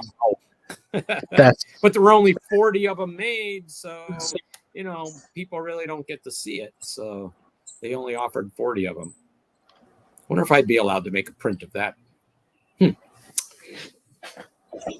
Well, I'm sure you'd have people lining up for it. Regarding your sculpting, have you ever? Well, I have two questions. One is, have you ever thought about going back? Like, would we see maybe a sculpt of skeleton chasing fighting man? I kind of thought about maybe doing a relief of that, of an illustration like that, and that might be kind of cool. If I did a full sculpture, it'd be sort of like doing a model kit. Right. But maybe it'd be cool to make a little resin kit. A resin kit out of that would be really neat. Yeah, it would. Really again, don't want to say, boy, I'd go for it. That's cool. You know, maybe I talk to my wife about it, see what she says. She's the one who prods me into doing certain things. So right on. And the other question I was going to ask was also, Okay, so we were talking about the lizard. Well, talking about any of your pieces, and this holds true for anyone who did art. Uh, is the art as we see it in the old books? And I know now, like if you're working in digital, you can have an image that's 32,000 pixels by 32,000 pixels, and it can get knocked down to fit on a Magic the Gathering card. But back then, your illustrations, were they the size they appear, or did you use photo reduction on them, or how did that process work? When I first started doing illustration, I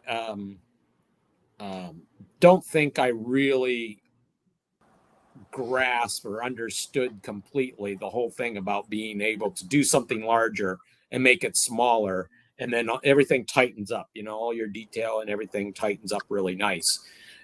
So I would do things pretty much to size.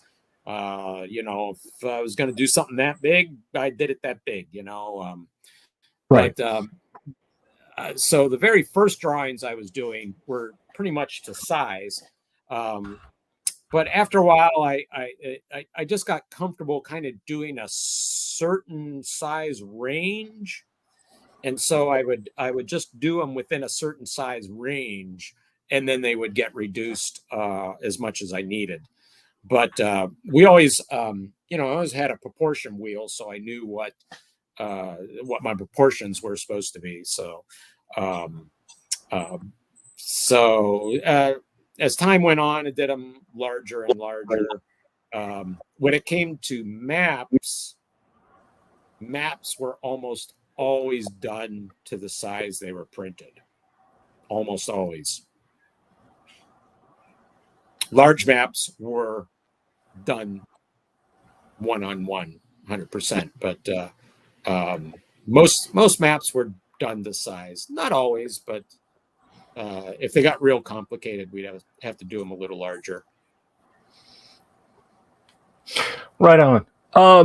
Yeah, I remember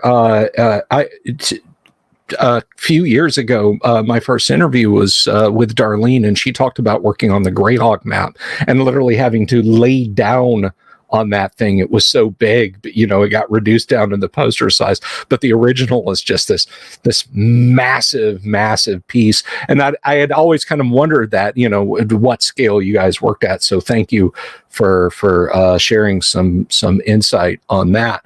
And so you worked with everybody, with virtually everybody. Obviously, Dave Trampier had gone by the time you came along, as you said. Did you? Was it a good time? A lot of camaraderie, a lot of fun. I guess I could say. So when I first started with TSR, that was there in their downtown building, and we were all in separate rooms. Okay, there were two of us in a room, mm-hmm. and each room was interconnected because it was an old hotel, and each of the rooms. So if there were 6 artists, 2, 4, 6 doors that went straight through, right next to each other. And so, I would sit right across from Willingham, or I might sit across from Steve Sullivan or something like that, depending on how we mixed it up once in a while, because we moved around every now and again. So, but we could get up and wander into the next room easy enough. Once we moved from that location to the Sheridan Springs Road location, then it was a single large room, and it was a bullpen situation. We were it almost wasn't a room. It was almost a hallway. We didn't have any doors or anything. People could just walk right by, and they would constantly. So the elevators to the building were right off to one side, and so if somebody was coming into the upstairs, they'd come through those elevator doors, usually walk through the art department.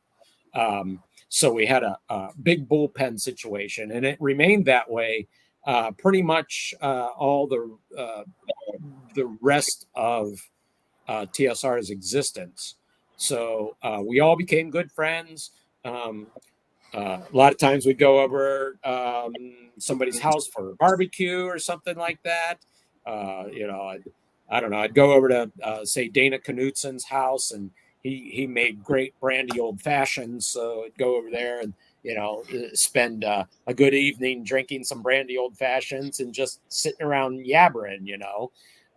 Go over to Rob Ruppel's house, and he made a great steak.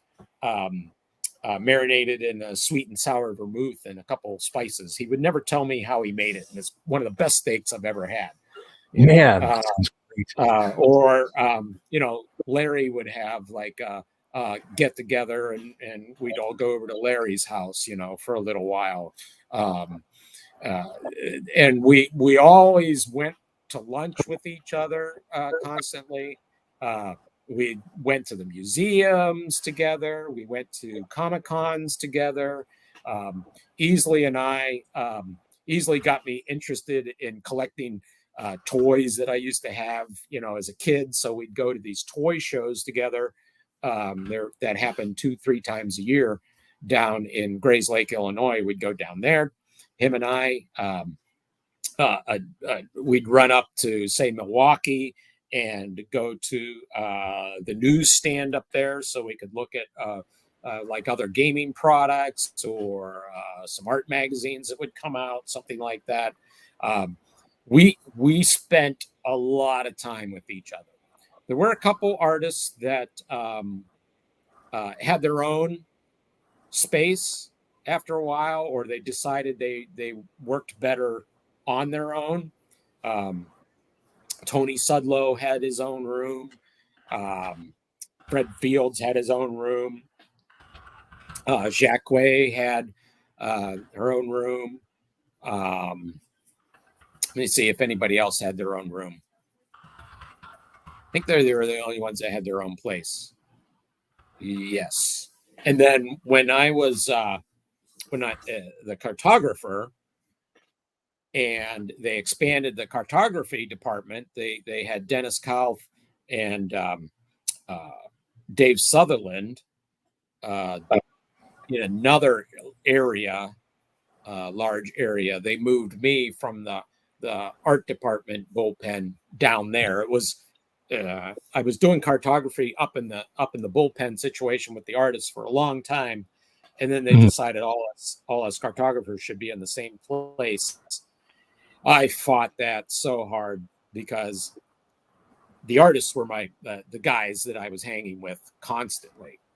So I still ended up going to lunch with them, playing darts with them, going bowling, whatever. I still hung around them all the time. So they were the guys I hung with. And yes, we were all friends. We were all friends.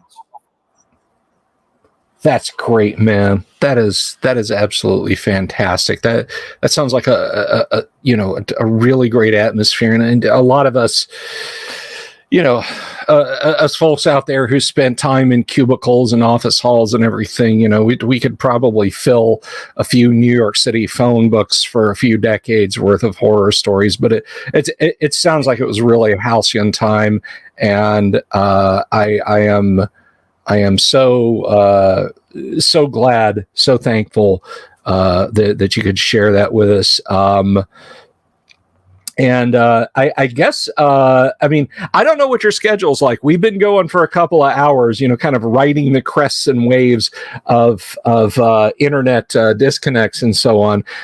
So you tell me when you need to get up and stretch your legs, and we can call it an evening. But is there anything you'd like to discuss? Well, I will say that the company working there at TSR, I've done a lot of things since then. I mean, I gave up art for a while, and I did other things. I I did credit card collections. I was a mover. I was a groundsman on a drilling crew for an electric company. I worked a front desk at a gym. I worked at a storage unit place. I did installations for office cubicles. I drove truck. I've done a lot of different things in between doing artwork, but I'd always come back to the art, but it was a on again, off again kind of thing. And out of all those things that I've done over the years, working at TSR was the best experience of my life. Even I think I mentioned even with some of the bad times, I still liked being there. It was never like it's never like I threw up my hands and gave up on the place and went, screw it. I just want to go away and do work, and that's that. I always wanted to be with those people I was working with, no matter how difficult things were getting at times. So through the good times and the bad times, I wanted to be there. It was that was my life. That was my family, really. And it was just the luckiest thing to happen, to me, is to get in that situation. So I liked working with all those guys, and the four, as they call them, the four riders, Easley, Elmore, Parkinson, and Caldwell. Those guys, we were all real tight together, and even though everybody knows them, there's still all the other artists that work there, that were talented in their own right, and equally as wonderful people too. You have Jacques Way, Fred Fields, you have Sudlow, Jim Holloway, Steve Sullivan, Dave Sutherland, Trampier, and Tom Wam, and Errol Lockwood, and Randy Post, and Bill Willingham, Errol Otis, Tim Truman. I'm trying to name them all. Hopefully I don't forget anybody here. Darlene. Darlene.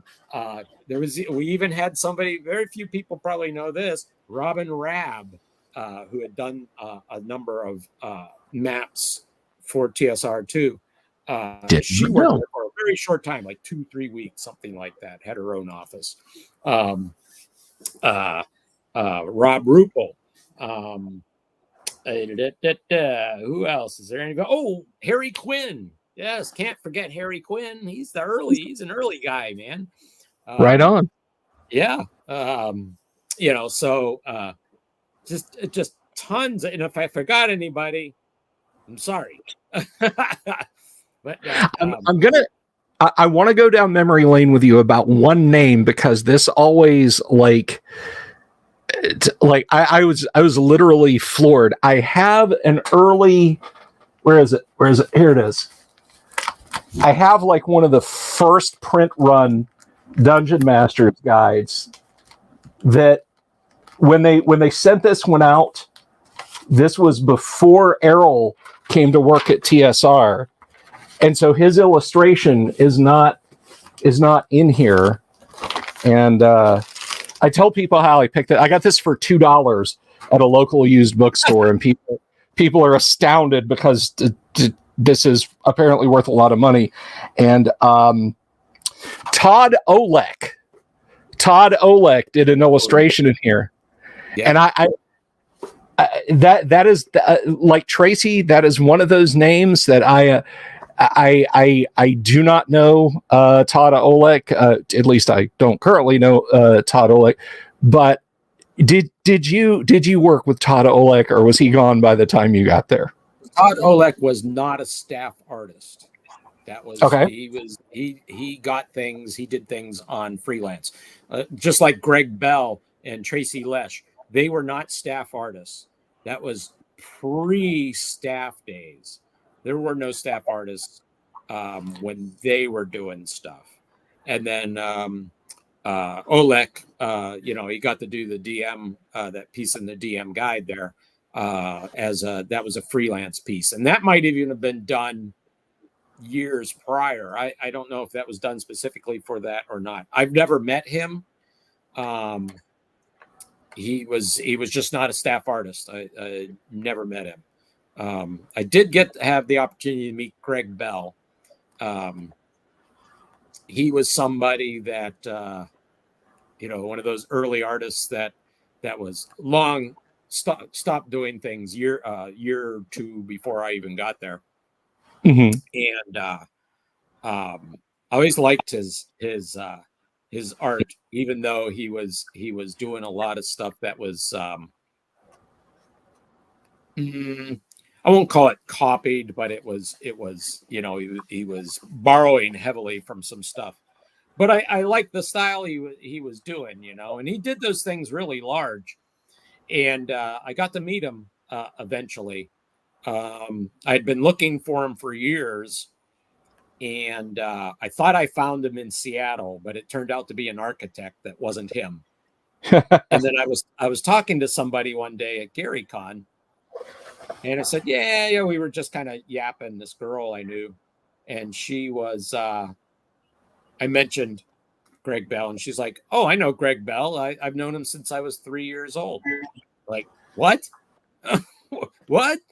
You're kidding? So she set up a meeting between me and him. I got to meet him. An odd thing though. I'm not an autograph hound or anything. So even though I met Greg and I really admired, he influenced me a bit too. I didn't know if to ask for his autograph. But this is interesting.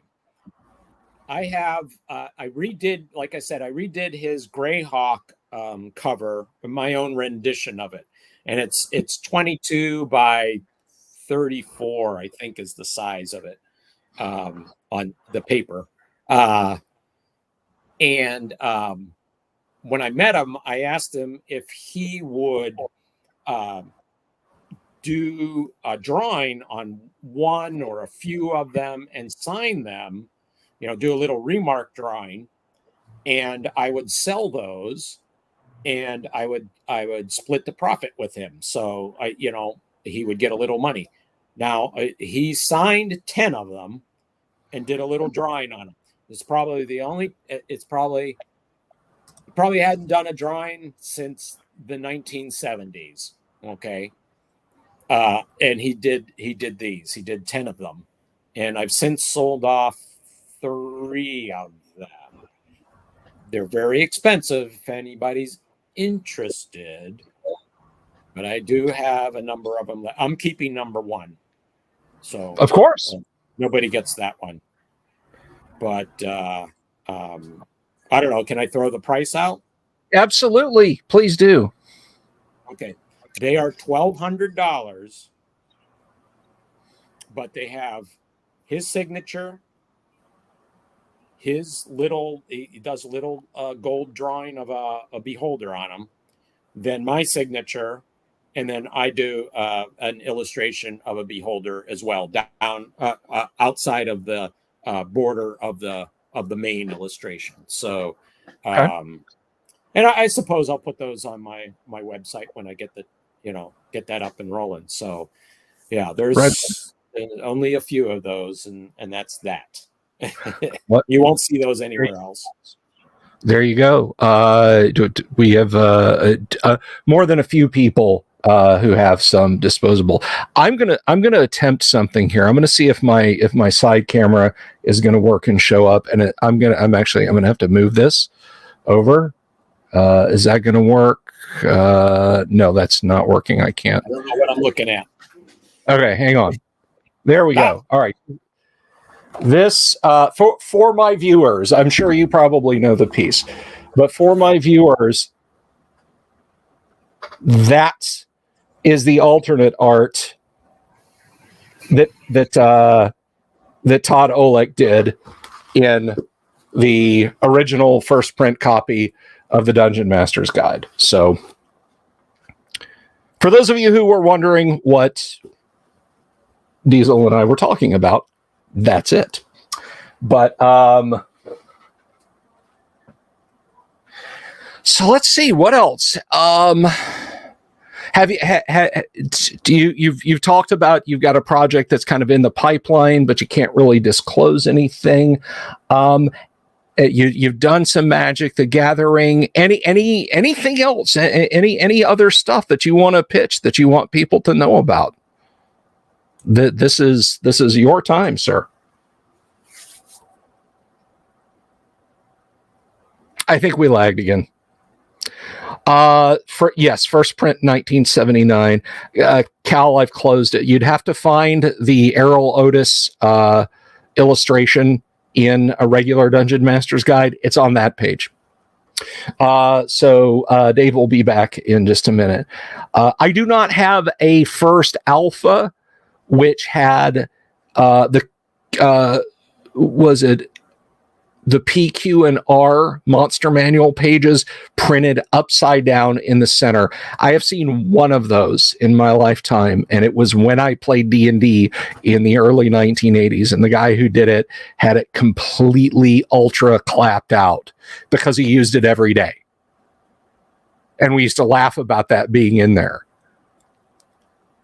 And I mean, this thing was literally falling apart when I saw it back in 1983. I have a true first Dungeon Master's Guide, a true first Players, and a true first Monster Manual. Well, I say true first. The guys at the Akium would be actually. But I like them all, and I got them all for about $2 or $2.50 each. So I think what we'll do is we'll wait for Jeff to come back, and then we'll wrap up. No, that one is not signed, and it won't be signed. I would use it if I lost my autograph one. I would use that one, but I would probably use my Wizards of the Coast reprints first, just because I know this is an historical artifact. And it's not flawless either. It's got the original owner's signature in pencil. And I have discovered through experimentation, not on this book, if you try to erase this goldenrod end paper or the red end papers in other books, it will take the color out of them. So I'm not even going to try it.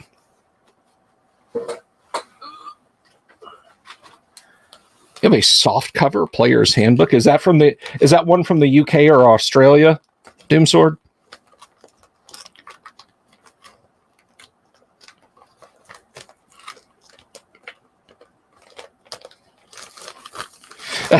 Kabuki hates and before historical. Sorry, I learned my diction from Charles Emerson Winchester III. Yeah, we did really good for like the first 20 minutes of Diesel's interview were just made of fall apart. When he was on, it'd be, I'd say something, wait 3 minutes, then he'd respond. Or he would just get chucked off the internet. And then it was good for like an hour, and then it's kind of got a little rocky in the middle. Well, you're quite welcome, Joshua. Yes, it's a lovely piece. And I think, I could be wrong, but I think Todd Olick actually did some Conan comic book covers. Not the full magazine, Savage Sword, but the floppy comics. But don't quote me on that.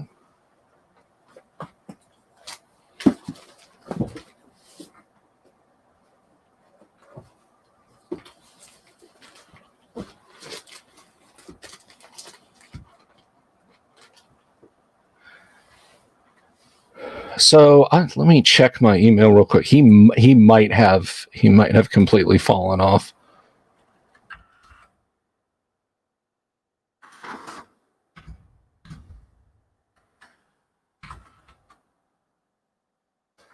What an ignominious end to a fun interview. But yes, I'm not. Yeah, the Texas internet. His internet got Texased. Olek, pronounced Olek, Oleck. You spelled it just right, Bob.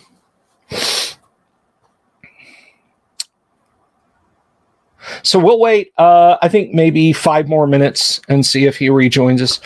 Oh, my casting choice for Molly Millions in my 1980s version or today. Because today, I don't know. I honestly don't know who I would go with today. I'm not up on modern actors and actresses. I'm sorry.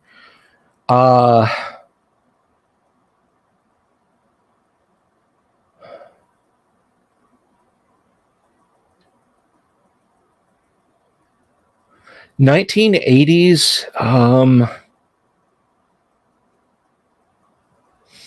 I know it may seem a little on the nose, and I'm just saying this. Oh, there we are here. He's back. Hopefully, try and add him. Hopefully, we can add him. But Daryl Hannah, I would go with Daryl Hannah as Molly Millions. I'm not just saying that because of Blade Runner. Hey, he's back.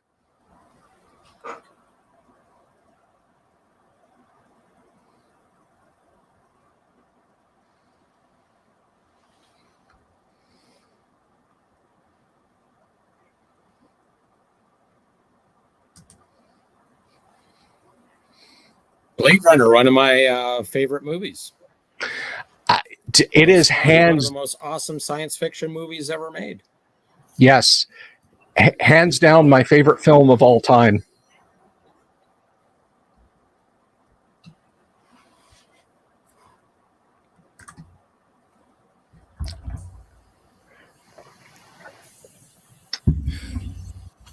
But anyway, all right. I'm not sure how the lag is for you yet, Diesel. Are you hearing me real time? Are you hearing this right now? I'm guessing. Okay. Yeah, quite the masterpiece, and all the designs by Sid Mead. So we got Texas netted again. Oh man, because we could probably sit here for another hour, half an hour, and talk about Blade Runner. Which cut of Blade Runner do I prefer? Kabuki, that is a good question. And I am going to say that if we broadly separate them into the director's cut and the original theatrical version, I'm going to take the controversial and kind of wishy-washy stand of saying they're both good. They're different films, but I don't hate the narrated version. I don't. I can't.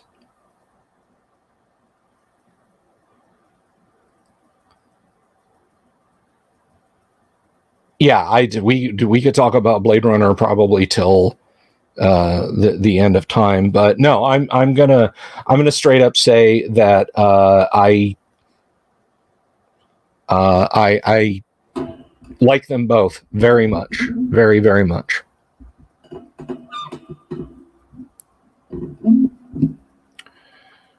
All right, I'll wait. He's coming back, but I'm gonna wait till I see like his actual on-screen image. I wonder if there's a little trouble with me trying to add him too quick.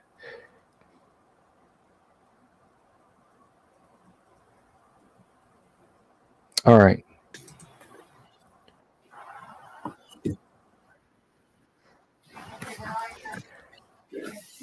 Lots of problems. I think we kind of got you back now.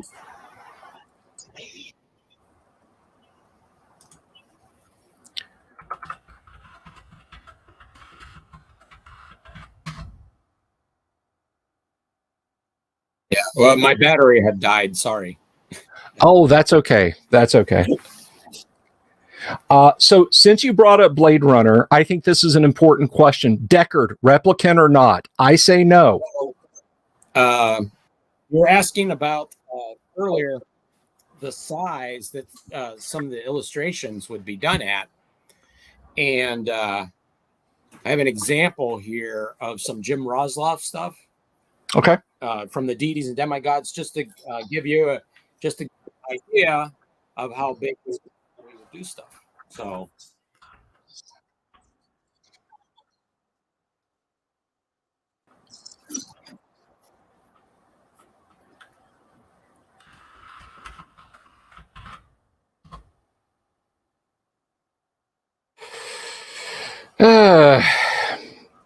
Texas netted again.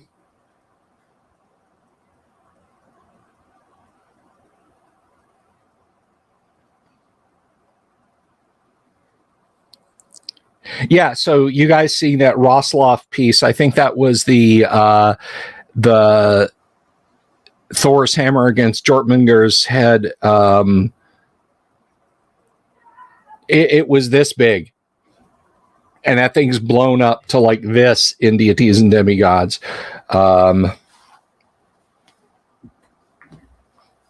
You rob it of magic if you insist he's a replicant. I'm just saying.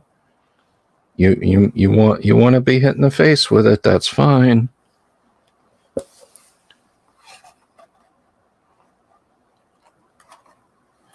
Let's see, Norse mythos. Okay.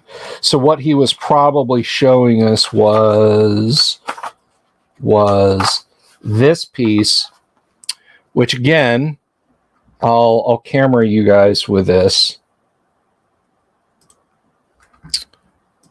Bring that back over there.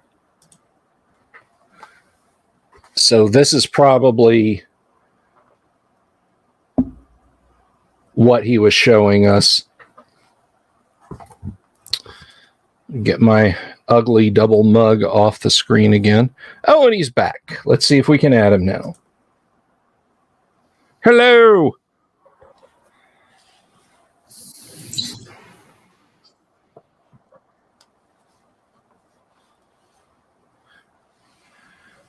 Can you hear us, sir?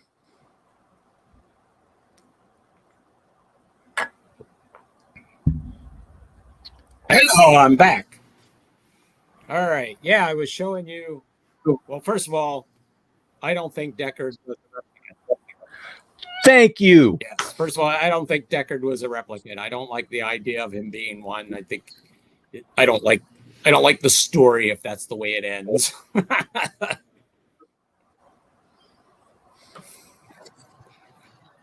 But it's okay to wonder. Sure. Yeah. Even with the newer film, I'd still say he wasn't a replicant. Oh, yeah. And I mean, I think the newer film makes it clear that he's not a replicant. He's in his 70s.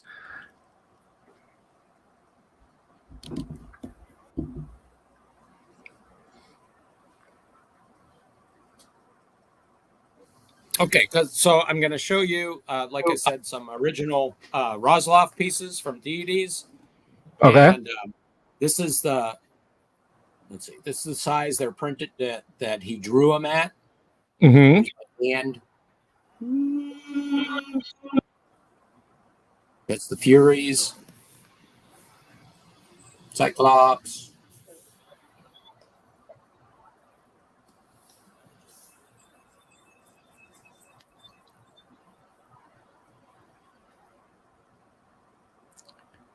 Well, we got to see it before he got lagged again. So did you lose me? No, you're still there. You're still there. We have you for for the moment.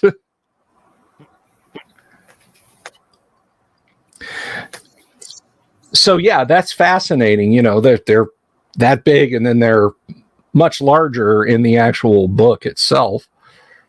Or there are some that are larger. Yeah, that usually didn't happen where stuff was printed larger than what it was drawn. I suppose there's a couple instances of that, but by and large, it would be they're drawn larger and then shrunk down. If you blow them up, that usually stuff starts looking real grainy. Right. Yeah. Just like blowing up a piece of film, you know, it just doesn't look right. Right on. So let's see, we answered all the important questions about Blade Runner. Did you like the sequel? I loved it. Oh, I thought it was great. And even though the music wasn't done by Vangelis, which the original soundtrack is just freaking awesome. I wish you could get the original soundtrack without any of the voiceover on it. The music was good. I even liked the music. I liked the atmosphere.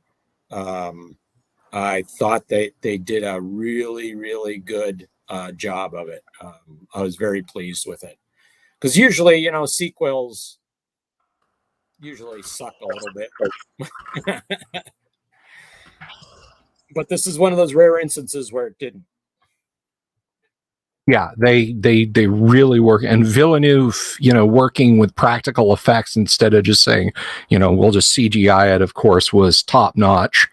You know, so much of it was done in that style. I mean, there's things they didn't have to do, like I read Future Noir, which is a book about the making of Blade Runner, and if you haven't read it, I recommend it strongly. But they talk about the opening scene, you know, when they're looking out across the gas works in Los Angeles. All of those rows of buildings are acid etched metal plates that they had in parallax, and just the process of making those was so time consuming. You know, you had to etch each one out, and I'm sure you're very aware of time-consuming art processes yourself. Oh yeah. Well, actually, Dana Knutson owns one of those building plates, so I got to see one of them firsthand. He actually owns one. Lucky man, that is great. Yeah, that is fantastic. Yeah, that is great. He's got a couple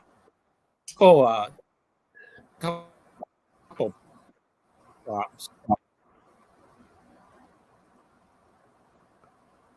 That's very cool. Very cool.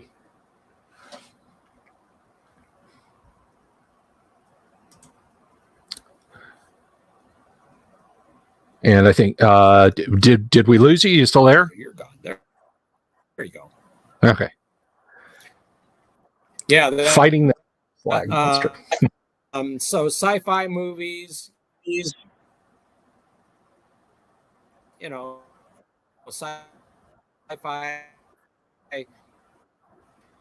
books.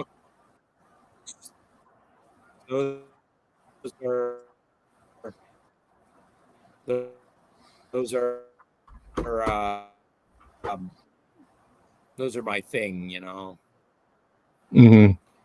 Sci-fi's and monsters. I'm still here. Oh, okay. So I'm going to ask you a question. So okay. On to a number. What are the conventions you like? You know, one or two of them that you would put at the top.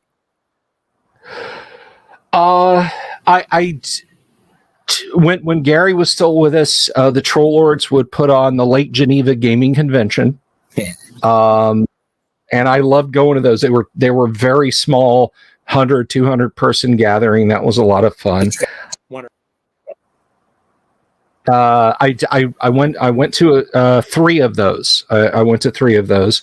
I used to go to a Historical Miniatures Gaming Society convention down here in Florida.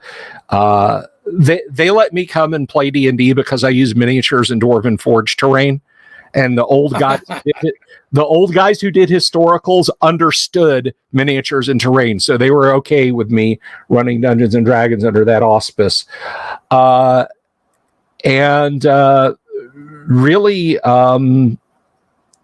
not counting events that I do at a local comic shop for Free RPG Day and other events up there, those two and the couple of Gary Cons I've been to really are it. I kind of don't have a lot of depth when it comes to going to cons. I've loved both Gary Cons I went to, and I enjoyed most of the HMGS shows I went to, and I loved the three cons I went to, the LGGCs. Oh, I also went to the one and only Milwaukee Game Fest, and that's where I met Gary in person, even though we talked on the phone a few times. I went to Milwaukee Game Fest in 2004, and that was fun, but it was very clear that the people who did it overreached their ambitions, because they had like an arena for a number of people that would have fit in one of the event halls at the Gary Con space. Yeah. I hear you there. So the first Gen Con I attended was in Horticultural Hall. I think that was number 10. Maybe it was 9 or 10. I can't remember. The last one that was at Horticultural Hall in Lake Geneva. That was the first Gen Con I was ever at. And that was only because Ernie was like, hey, come over and see this thing that my dad's got, So I don't think I had played any D&D at that point. I just was like, wow, this is interesting. This is I've never seen anything like this before, Right so, on. That was my very first convention I ever had any experience with. Had to have been 17, I think. Yeah, that was I would have been 6 at the time, I think. So no cons for me for a while, and unfortunately I didn't. I was a very late bloomer on the con thing. Lucky me, I rolled a 1. My parents got caught up in the moral panic in the 80s, so yeah. I'm not happy about it. They tried to they were like, okay, Bill likes role-playing games. Science fiction isn't this weird devil worship stuff. So my parents actually bought me I have it. I don't know what shelf it's on, but I still have the Star Frontiers set that they bought me. They bought me the Star Frontiers box set for Christmas one year. Bless them to give me something else to focus on. So I still have my Star Frontier set, and I still love it. Probably has art by you in it. I designed a lot of the ships for Star Frontiers. So, right on. Yeah. Right so on. when they went to go make the miniatures and such, I did ship designs for them. Excellent. I knew that would be the case. I knew if I brought up anything else, it would have your fingerprints on it, and I'm happy. There you go. Now I know you said you're not one. I'm an inveterate autograph hound, and I will chase you round the moons of Nibia to get your autograph again. I'll have to bring something for you to sign the next time I'm up at a con that you're at. Maybe I don't know, my copy of it's a TSR mini game, the one that's basically Star Wars. You got to blow up the space station. What is that one? I even did a short. Yeah, I know what that is. I know what you're talking about. Star Strike. Yeah, I think that's right. Yeah, no, I actually did. Most people might not even be aware of these games. There were two games that TSR put out, and they were in these plastic cases. They were about maybe 10 inches, 12 inches by 12 inches. Mm-hmm. One was called Chase, and I can't recall. The other one was called Cross, I think. And those were I actually got to do the covers and the game boards for those, and I got to do kind of anything. And they're pretty much just logos because they were like supposed to be family games, kind of like strategy family games.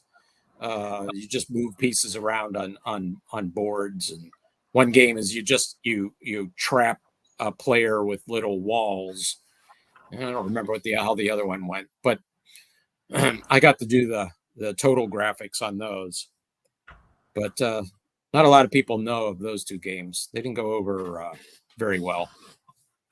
They didn't push them at all or anything. There was nothing behind them, you know. So yeah. Here's a production question. So obviously you were there, you know, it's throughout the years.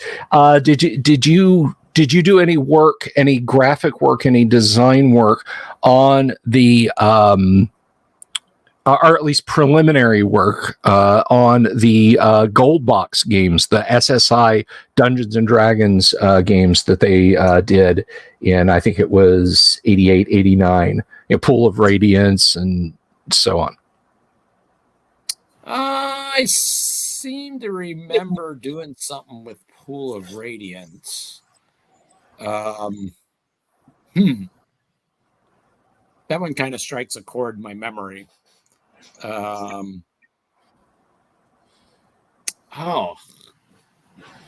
I think something with Pool of Radiance, but I can't remember. I just don't. I don't have a clear memory of that. Whatever it wasn't a lot. Right on. Yeah, it's an interesting game. I've often said that it has just a very brutal dungeon master. It's very true to core first edition Advanced Dungeons and Dragons. You can play a fighter, magic user, thief, or cleric, or a demi-human and multi-class with those. But that's it. There's no paladins, rangers, monks, anything like that. No psionics, 0 hit points, is dead. You know, it's very much a game of its time, but I love it. I should probably try and stream that online for my audience one of these days. But it's one of those play for hours and hours and hours, and you know, do the main quest and that sort of thing. It's a fun game. It's a fun game, but it can be a time sink for sure. What game isn't? Right. One of the best things that ever happened to me was my hard drive that I had installed all of my games from Steam, you know, Fallout and Half-Life and just gigabytes and gigabytes of games. That hard drive crashed. Well, I can re-download the games onto a new hard drive. That's not an issue. But because I don't have them to play, I actually am able to get things done instead of, you know, 14 hours of Fallout 4 on a Saturday. You know, I can actually really do things.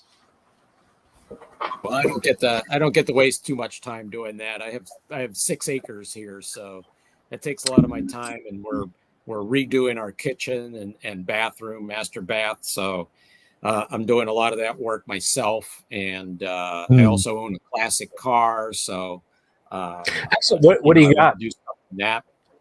I own a 1962 Jetfire Oldsmobile. Nice. It's the very first production turbo cars made in the United States. That is amazing. That is very cool. One of my my soothing toy, as I call it, is people ask me like, oh wow, I guess when you're not streaming, Bill, you're painting miniatures, or you're writing RPG stuff, and so, or if you're watching YouTube, you're watching all the D&D YouTubers, and I do watch them, but my literally just settle down, just kind of hunker down and watch our classic car restoration guys, the guys that'll go out and find a car that's been parked since 1990 and was 30 years old then. And then over the course of an hour, they get the thing running and drive it back to their shop to restore. That's my, that's my jam. I love seeing that kind of mechanical work. Because when I was a little kid, before I discovered Dungeons and Dragons and computer games, I would go with my dad, to a shop to work on his truck. We'd work on the family car, work on the truck, that sort of thing. My Saturdays were spent in a garage bay that smelled like grease. So I think that's awesome. Have you got it completely restored, or is it a work in progress? It is. It was a running car when I bought it, and then something happened to the carburetor. So now it's sitting until I can get to the carburetor and fix that. I probably have to take the gas tank off and clean it out, and just put all new fuel lines in it and such. Yeah. As I said, it was the first turbo car produced in the United States, and it did not have a turbo with it. Most of those cars had the turbos taken out of them in 1965 because Oldsmobile offered to take them out because people didn't like them. They came with you had to put this stuff called jet fuel, jet juice, in a little pressurized bottle container, and that was the coolant for the turbo. It was a methanol and water additive with a little bit of soap in it, and that was used to keep the turbo cool and lubricated.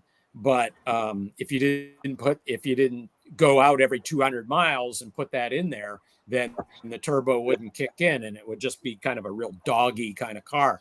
So people were kind of irritated at putting that in there. So by 65, Oldsmobile offered for the 62s and 63s, because those are the only years they put the turbos in, to take out the turbo, put in a four-barrel carburetor, and go your merry way. So about 95% of the cars had that happen to them. So very few cars have the turbos. I've located a turbo for it. I've had it rebuilt by one of two people that know how to do it. That's it. Wow. Only two in the United States know how to rebuild these things. I've had it rebuilt, and it's sitting in a crate right now waiting to go on the car. So the outside of the car is in pretty good shape. I bought a couple little pieces for it here and there. I have to redo the interior, but I'm going to restore it back to the way as close to original as I can possibly get it. It'll be nice. We were actually having that discussion last night on the live stream, talking about, when I was a kid growing up around cars, we'd go to drag races, or I'd watch them on TV, and, I'd see like a 55 Chevy at a drag race, but of course it was completely gutted. There's no 55 Chevy left, right? It's just a thin shell of metal of what the car used to be. And I was, at the tender age of 10 or 11, I was outraged that you would do that to a classic automobile. How dare you, sir? How dare you? And I used to hope that when they were done racing, they would gradually just rebuild. But of course, they don't do that. So I like to see cars back in their original, get it back as close as you can to the way it should be, with the occasional exception.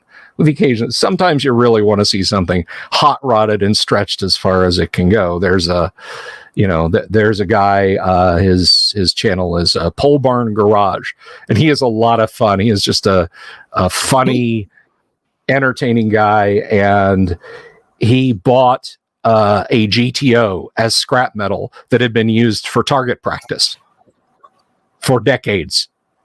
The thing is literally bumper side to side, full of bullet holes. He went down, got it, put the wreck on a trailer, brought it back to his garage, and has restored it to running. Now the body still looks like something out of Mad Max, but the car it runs and drives, and I think that's just the neatest thing. So that kind of thing. So I'm kind of like one of those guys that just likes to, and I'll answer that question in a moment. I'm one of those guys that likes things original, but I don't mind taking something that's so far gone, right? Like a car that's been shot up, like you're described. It's just useless. You'll never be able to get it back to the way it was. So you might as well have fun with it, right? Go ahead and tear it apart and do funky things to it. But if you have something that's so in such good shape to begin with, and it wouldn't take much to get it back to original, then I hate to see it cut up, because you're just losing a piece of history there. I guess it would be the same as taking a DMG, right? Or a Deities and Demigods, right? A pristine copy or near pristine copy, and saying, oh, you know what? I'm going to cut these little pictures out of here, put them in a scrapbook, and let my kid color them with markers. Exactly. I mean, awful. At my friend's comic store, he got a Deities and Demigods, or rather a Dungeon Master's guide, and it was so distressed that literally threads were holding the front and back cover on. The spine cover was completely shot. Interior pages stained to hell and gone. And I offered it up. I said, look, pay for shipping. This was on Facebook a number of years ago. I said, pay for shipping. I'll send this to you on the condition that you don't make decoupage out of this.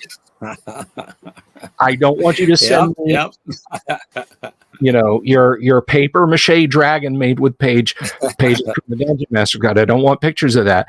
And a guy bought it a guy paid for shipping to get it, and he restored the book and put a new cover on it, and that was neat to see. Nice. Now, Kabuki Kid here, he's asking me if I mix my own jet juice. I don't have my turbo on the car yet, so I haven't had to mix any of it, but I do have the mixture formula from the guy that rebuilt the turbo. So he used to work for Oldsmobile back in the 70s and 80s. He's like 83 years old now, and he knows the formula. So he's made that available to the people that have these jet fires. And there's a small cadre of group of people that have them around the country. And, he's made that available. So I will be mixing my own jet juice. It's just not available to buy anywhere. So got to mix it yourself.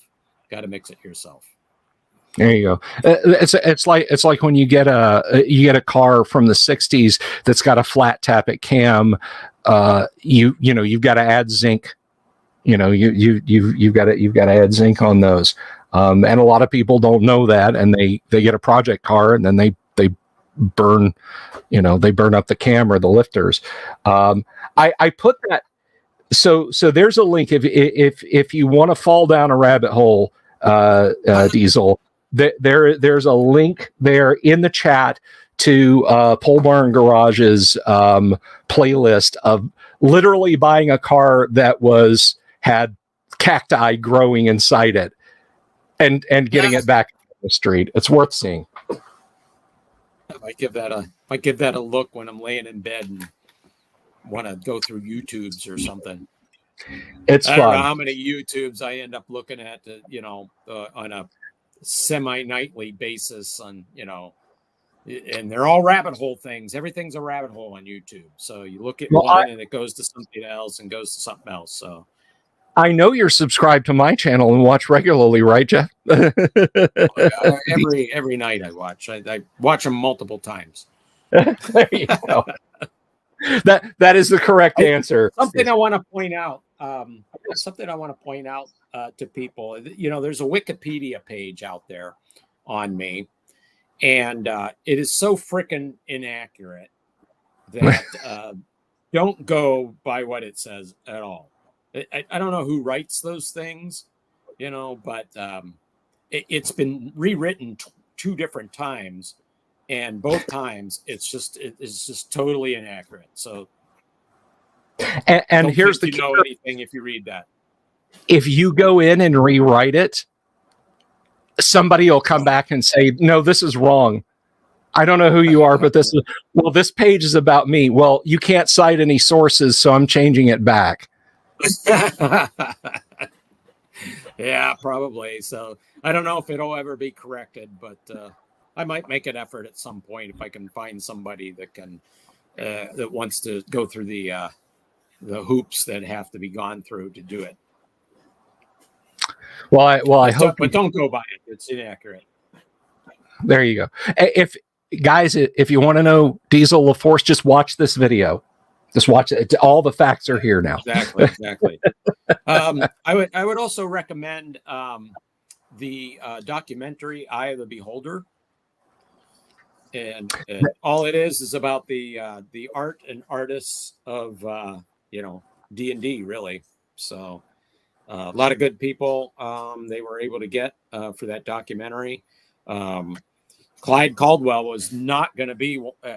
They tried to get Clyde to get involved in that, and I talked to him a number of times, and he just didn't want to, be involved in anything in which he had to be on screen on. He was afraid it would just be,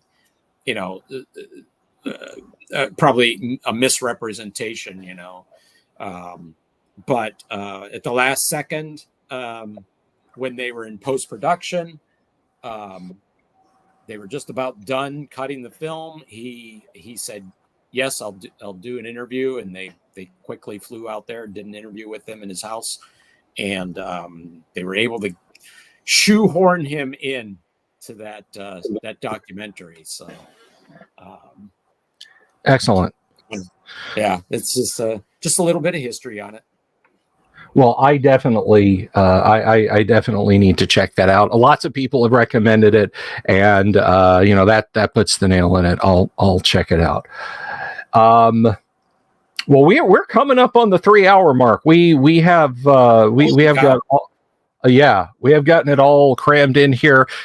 Texas Net lags and Blade Runner talk and TSR history and setting the record straight on cars and the internet. Is there anything else that we can do for you, Diesel? Well, let's see. I just finished watching the movie Fire and Ice. Yesterday or today. I finished watching it this morning. Terrible movie. Just not a good film, a Ralph Bakshi movie, right? But it's Frazetta, kind of moving around on the screen. So even though it's bad, it's good. Or it's good, it's bad. Not sure which. The story is terrible. We talked about this last night. There's 4 categories of movies. There's bad movies. There's good bad movies. There's bad good movies, and there's good movies. So like on the yes, indeed. On the good spectrum, you've got movies like Blade Runner and Star Wars and Star Trek 2 and so on. On the bad good movies side, you got movies that had all the elements of what should have been a good movie, but they just didn't work, which I guess, that might be something like Heaven's Gate or something like that.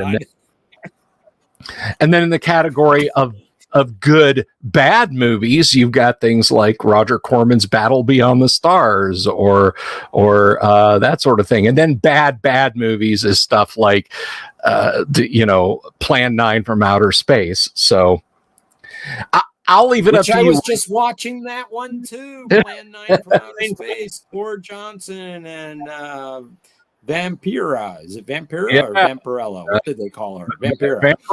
Tor Johnson. Stock footage of Bela Lugosi just before he passed away. Yes.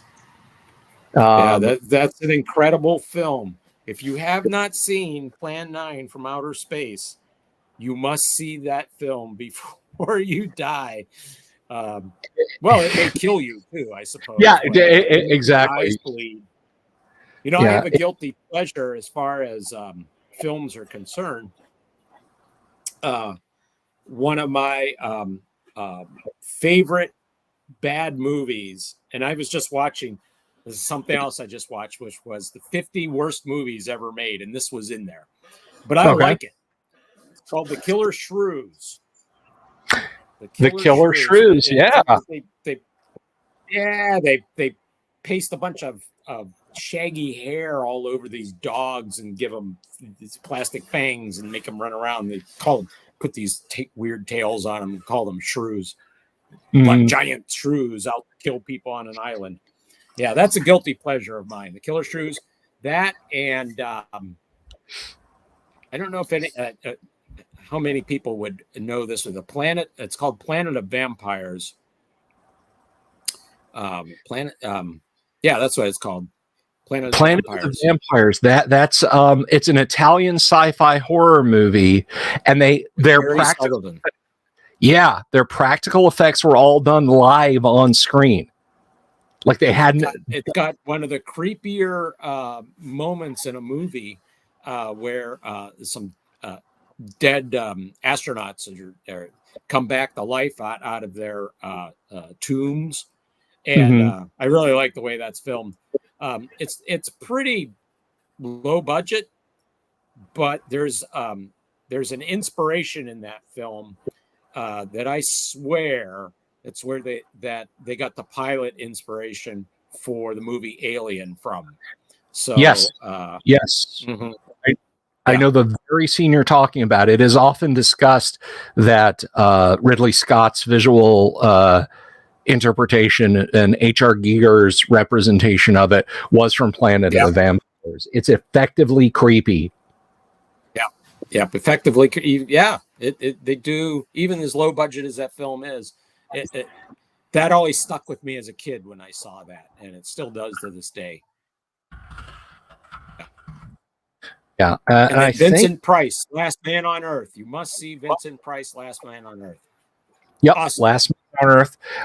It is the original zombie apocalypse survival horror movie.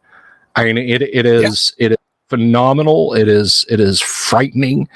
And I mean, everybody thinks of Price as being, like a horror movie villain, like in House of Wax or something like that. Here, he's literally just a guy who has watched the world fall apart until he's isolated in his house. Neville, his character's name. And all he can do is just hope to survive day in and day out. And I'm not going to spoil it. Guys, check it out. That may be one of those that's free to see on YouTube. I feel like it is entirely.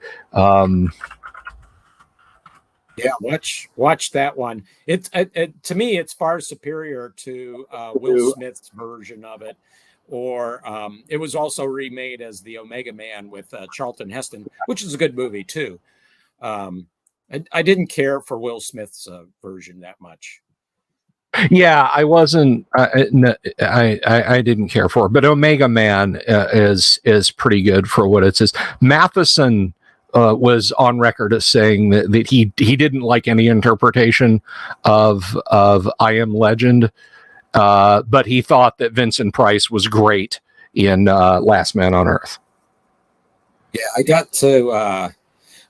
There's a scene in that movie where I think it's one of Vincent Price's probably best scenes that I actually love. The scene is where he's sitting down and he's watching films of his family, and he's laughing at watching his films his family at the circus and having a picnic and stuff. And he goes from this laughter and just kind of it slowly morphs into this just crying scene that is just heart-wrenching, and it's awesome. He just nails it so good in that scene. I'd watch it just for that. You know, if you like Vincent Price, you got to watch it just for that scene. It's awesome. Yeah, it is a really, really effective movie. And I for those of you who are interested, if you haven't seen it, I did put a link up in the chat. 96 minutes of your life well spent. 86 minutes of your life well spent watching Last Man on Earth. It is subtly creepy and horrible, and I love Matheson's setup. It's almost it's like a horror version of Neville Shutes. Speaking of the name Neville, Neville shoots on the beach because the people in America know the nerve gas from the Sino-Russian War is slowly starting to come to the United States and do horrible things. And there's, the sense of impending doom is really as effective as anything. And check it out. Thumbs up from Diesel LaForce and from the Dungeon Delver. What you can't go wrong. Yeah. I think maybe with this talk of movies, maybe what I'll do, one of the things I'll do on my website is just have a little thing there of Diesel's recommended little known movies, you must see. That sounds cool. I think maybe I'll do that. Yeah, heck yeah. Your must see movies and my must see movies, I think and I would be willing to bet there's probably some that you've seen that I might have missed. So I definitely look forward to that. What? Watch the sci-fi movie. It's a Russian film. It's called Planeta Berg. If you don't know it, I don't know Storms. Don't know that one. It was cut up as twice in different movies. One I can't remember the one title, but the other one was scenes, and it was called Lost Planet of Prehistoric Women, which is horrible. Don't watch that. But if you can see Planeta Berg, Planet of Storms, that's a great Russian sci-fi movie. It's got such a cool robot in it. Love the robot and love their little flying car that they run around in on Venus. They go to Venus and they're looking for life on Venus. Very cool. And here is the link to that one also on YouTube, you folks. You're getting and I'll go on record as saying, have you seen Tarkovsky's Stalker? No, I didn't know Tarkovsky did is an animated thing? No. It is it's live action, and it is based on the Strugatsky brother novel Roadside Picnic. Huh. I don't know that one. Roadside Picnic is an incredible book. I recommend that to anyone who wants to check that out. And Stalker is okay. Here's the thing: Stalker is almost 3 hours long. Stalker is shorter than our interview has been tonight. But inside of that 3 hour movie is an absolutely amazing 100-minute movie. You just kind of have to put up with the fact that they really could have used an editor, but it's still worth your time. It is still absolutely worth your time. It is a very good, moody, atmospheric science fiction movie. And after you watch it, go read up about the production of it, because it was made in the Soviet Union in the 1970s. So imagine the difficulty of trying to work around the Brezhnev administration and trying to make a piece of speculative sci-fi that isn't just, yay, the party, Yeah. So definitely check out. Has a little bit of that in the beginning. The astronauts going off into space. Yay for the Soviets. Or Russia. Yeah. Someone was recommending there have been some Chinese like mega production blockbusters in terms of novels, and they're fully translated to English. So I go and look at summaries, and it's just like kissing the ass of the Central Committee throughout the whole things. If there's a screw up, it's because of something the United States did. If there's heroism, it's because of something the Chinese did. So, well, you could just transpose the countries. Yeah, I suppose just mentally just flip it and move on. But yes, here you are wearing your Led Zeppelin shirt, and I hope people aren't bored by us talking about stuff like this. But they better not be. If you are, just go away. No, I'm kidding, of course. But I see you got the Led Zeppelin shirt on, and when I listen to Zeppelin,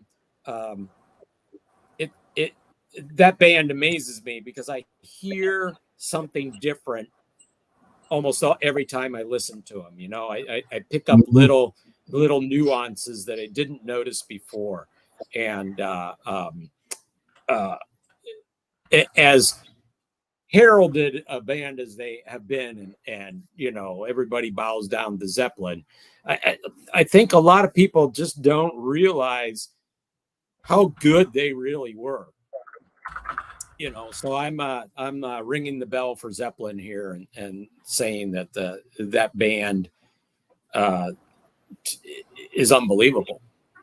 Yeah, it's pretty much a requirement if you're a fan of my channel, a fan of my show, you're a Led Zeppelin fan, so that you're in good company here. You're in very good company here, and I'm much the same way about Zeppelin. It's something new every time, and I'm one of those rare people. Like, I don't think Stairway to Heaven is a cliche or like lol Stairway or whatever, because that song is literally everything that Led Zeppelin did great in one song on display. I could listen to it over and over again. I'm never tired of that song. No, me either. Me either. But no, not at all. Have you ever heard Stairway to Gilligan's Island? Yeah. Yeah, I've heard Stairway to Gilligan's Island. I have heard, and at one time in the 80s, I had a youth pastor who did a hymn, but he played it to Stairway to Heaven. Like, he had an acoustic guitar and played I can't remember what hymn it was. But it was really good. It was like eerily good, and it's almost like it was written for it level of good. But it was quite nice. Another band I would recommend you listen to. Now, it doesn't have the same nuances that Led Zeppelin has, and it's kind of a little bit of a satire, tongue-in-cheek kind of thing. But it was Dread Zeppelin, a band called Dread Zeppelin.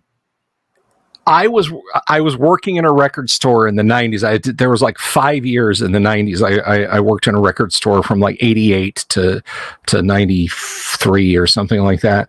And it's one of my coworkers loved Dread Zeppelin, and they had a couple albums come out in quick succession at that time. Right. I've heard a lot of Dread Zeppelin. Okay, fun. I think it's fun. It's not going to be the quality of, Jimmy Page and but it's good. It's good. Yeah, it's definitely rising stuff. Let's see.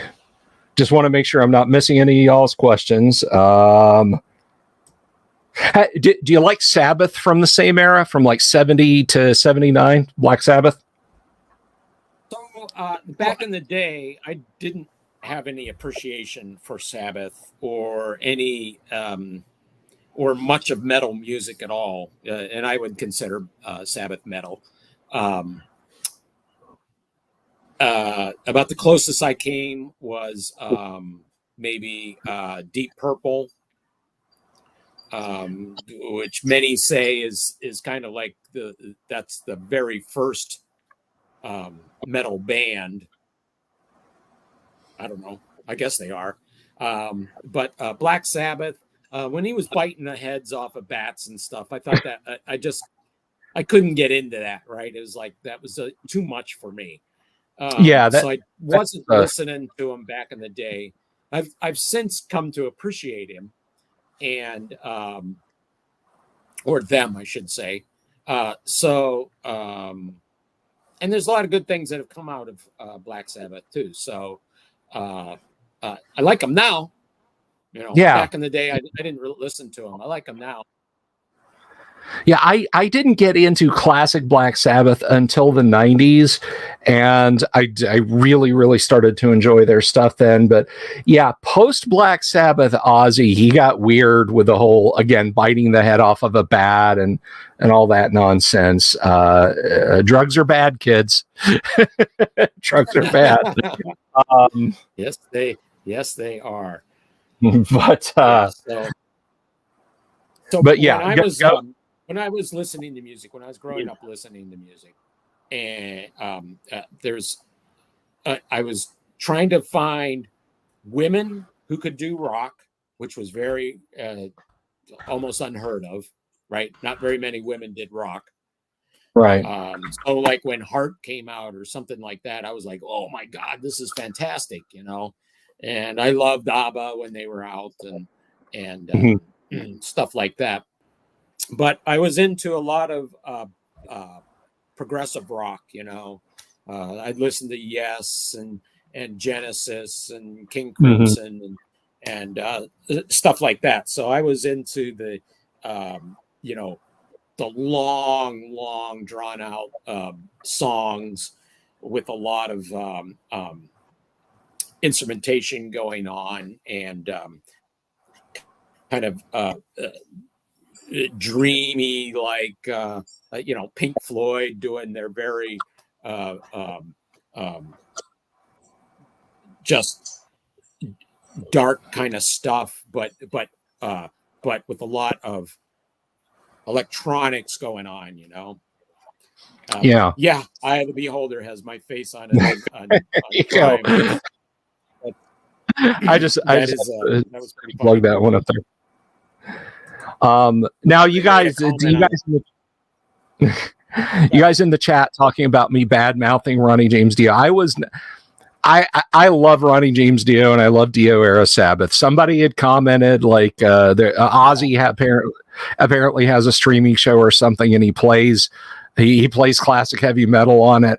And I said, I bet they don't play any Dio era Black Sabbath because Ozzy famously hated Ronnie James Dio. But I wasn't bad.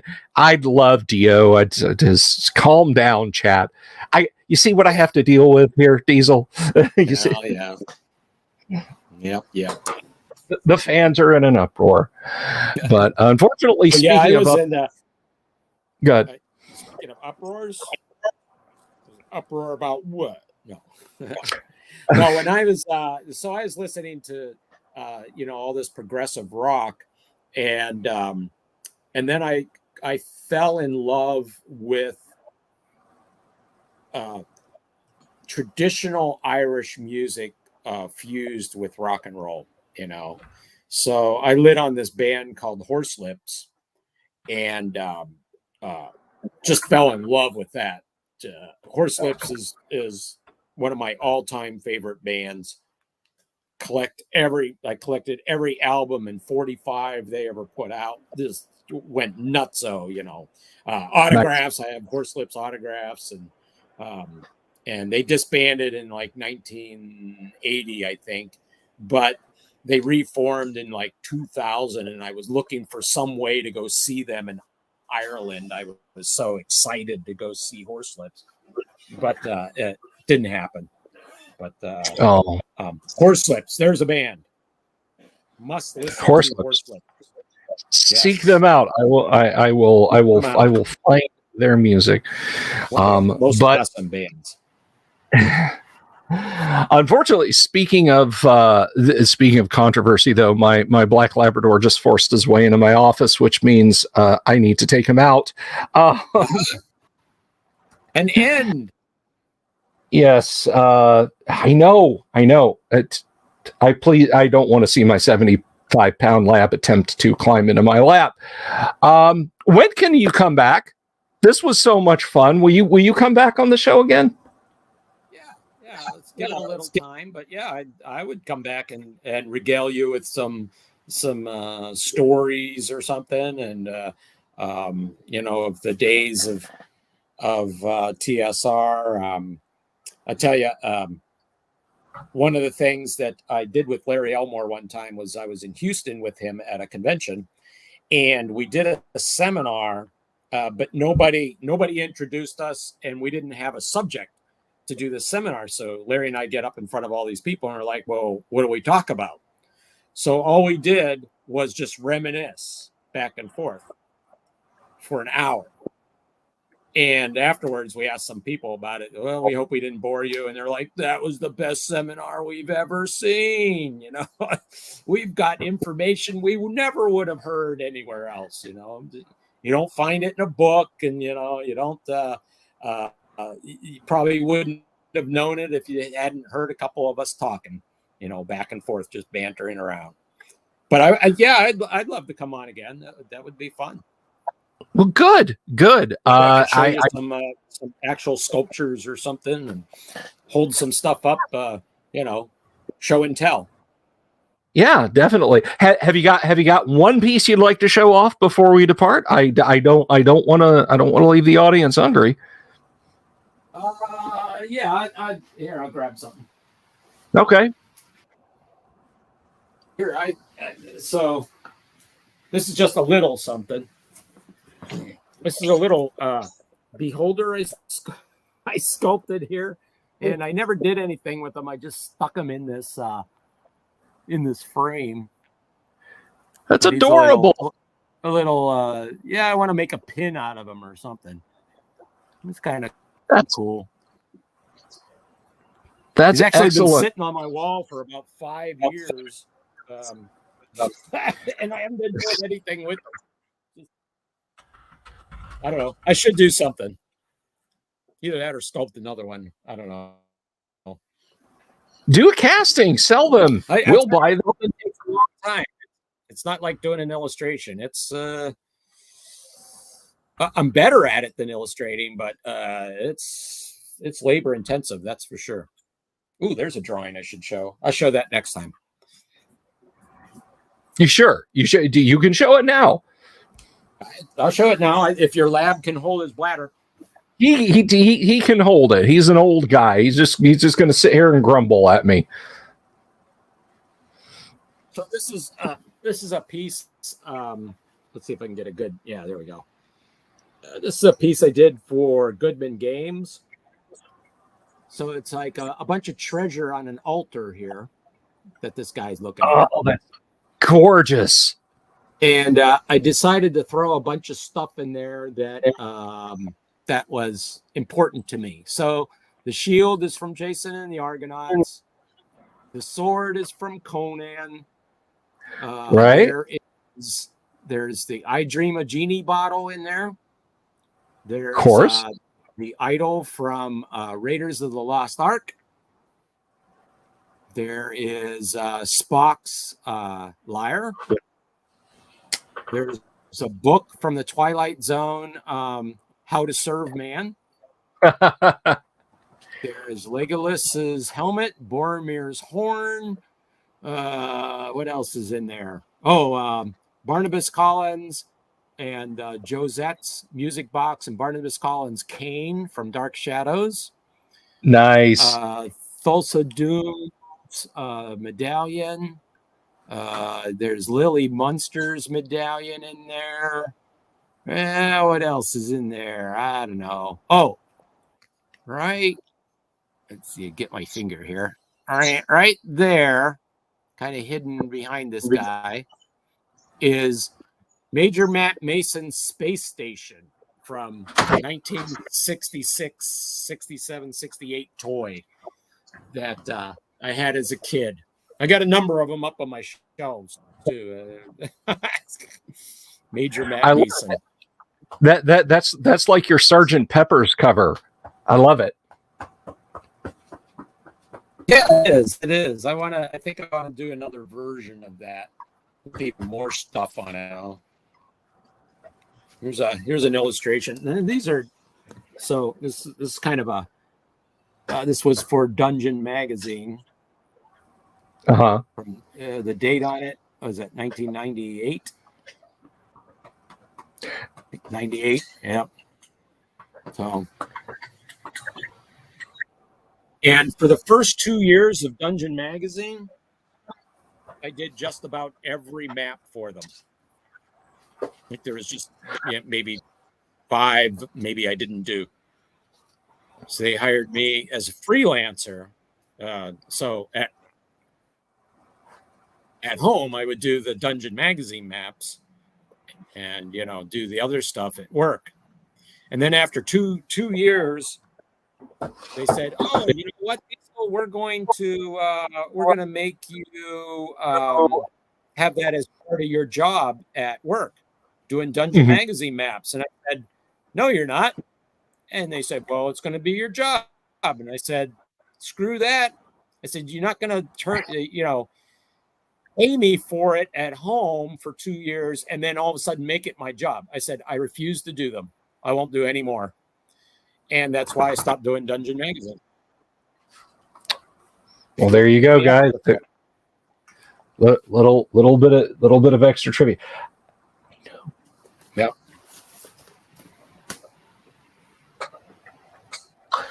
Well, all right. It has been an absolute gas having you here. You're basically penciled in for another show in the not too distant future. I have had so much talking with you.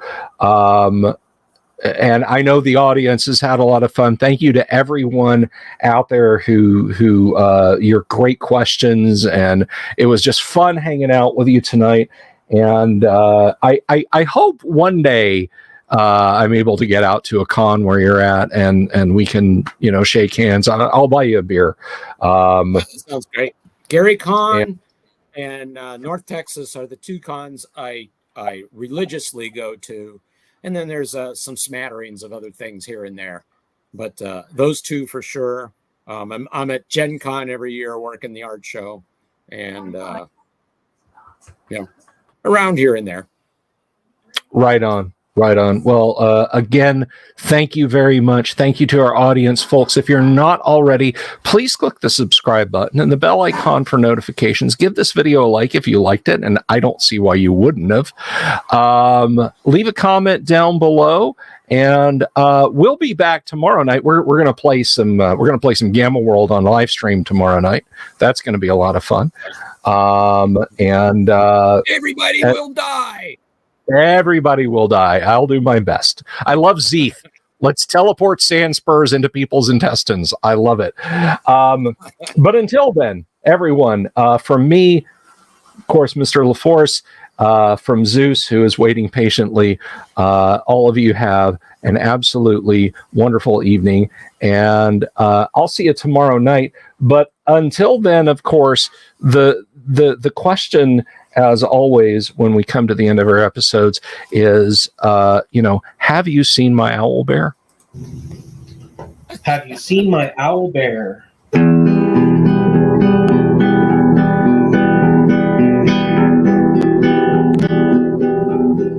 Here's to all the weirdos everywhere in the woods and in the air. Have you seen my owl bear? Should I shave off all my hair?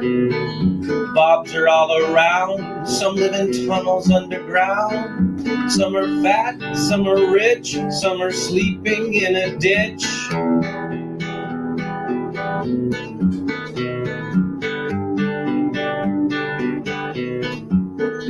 Can you ride a crooked horse without a saddle way off course? Naked as a toad, all the way to Smoky Joe's. Have you seen the little creep driving fast in his little green Jeep? He smells like fish and brandy, but his rotten teeth look dandy. Take me to the show, I don't care if fast or slow. From action flicks to dancing dicks, just take me to the show.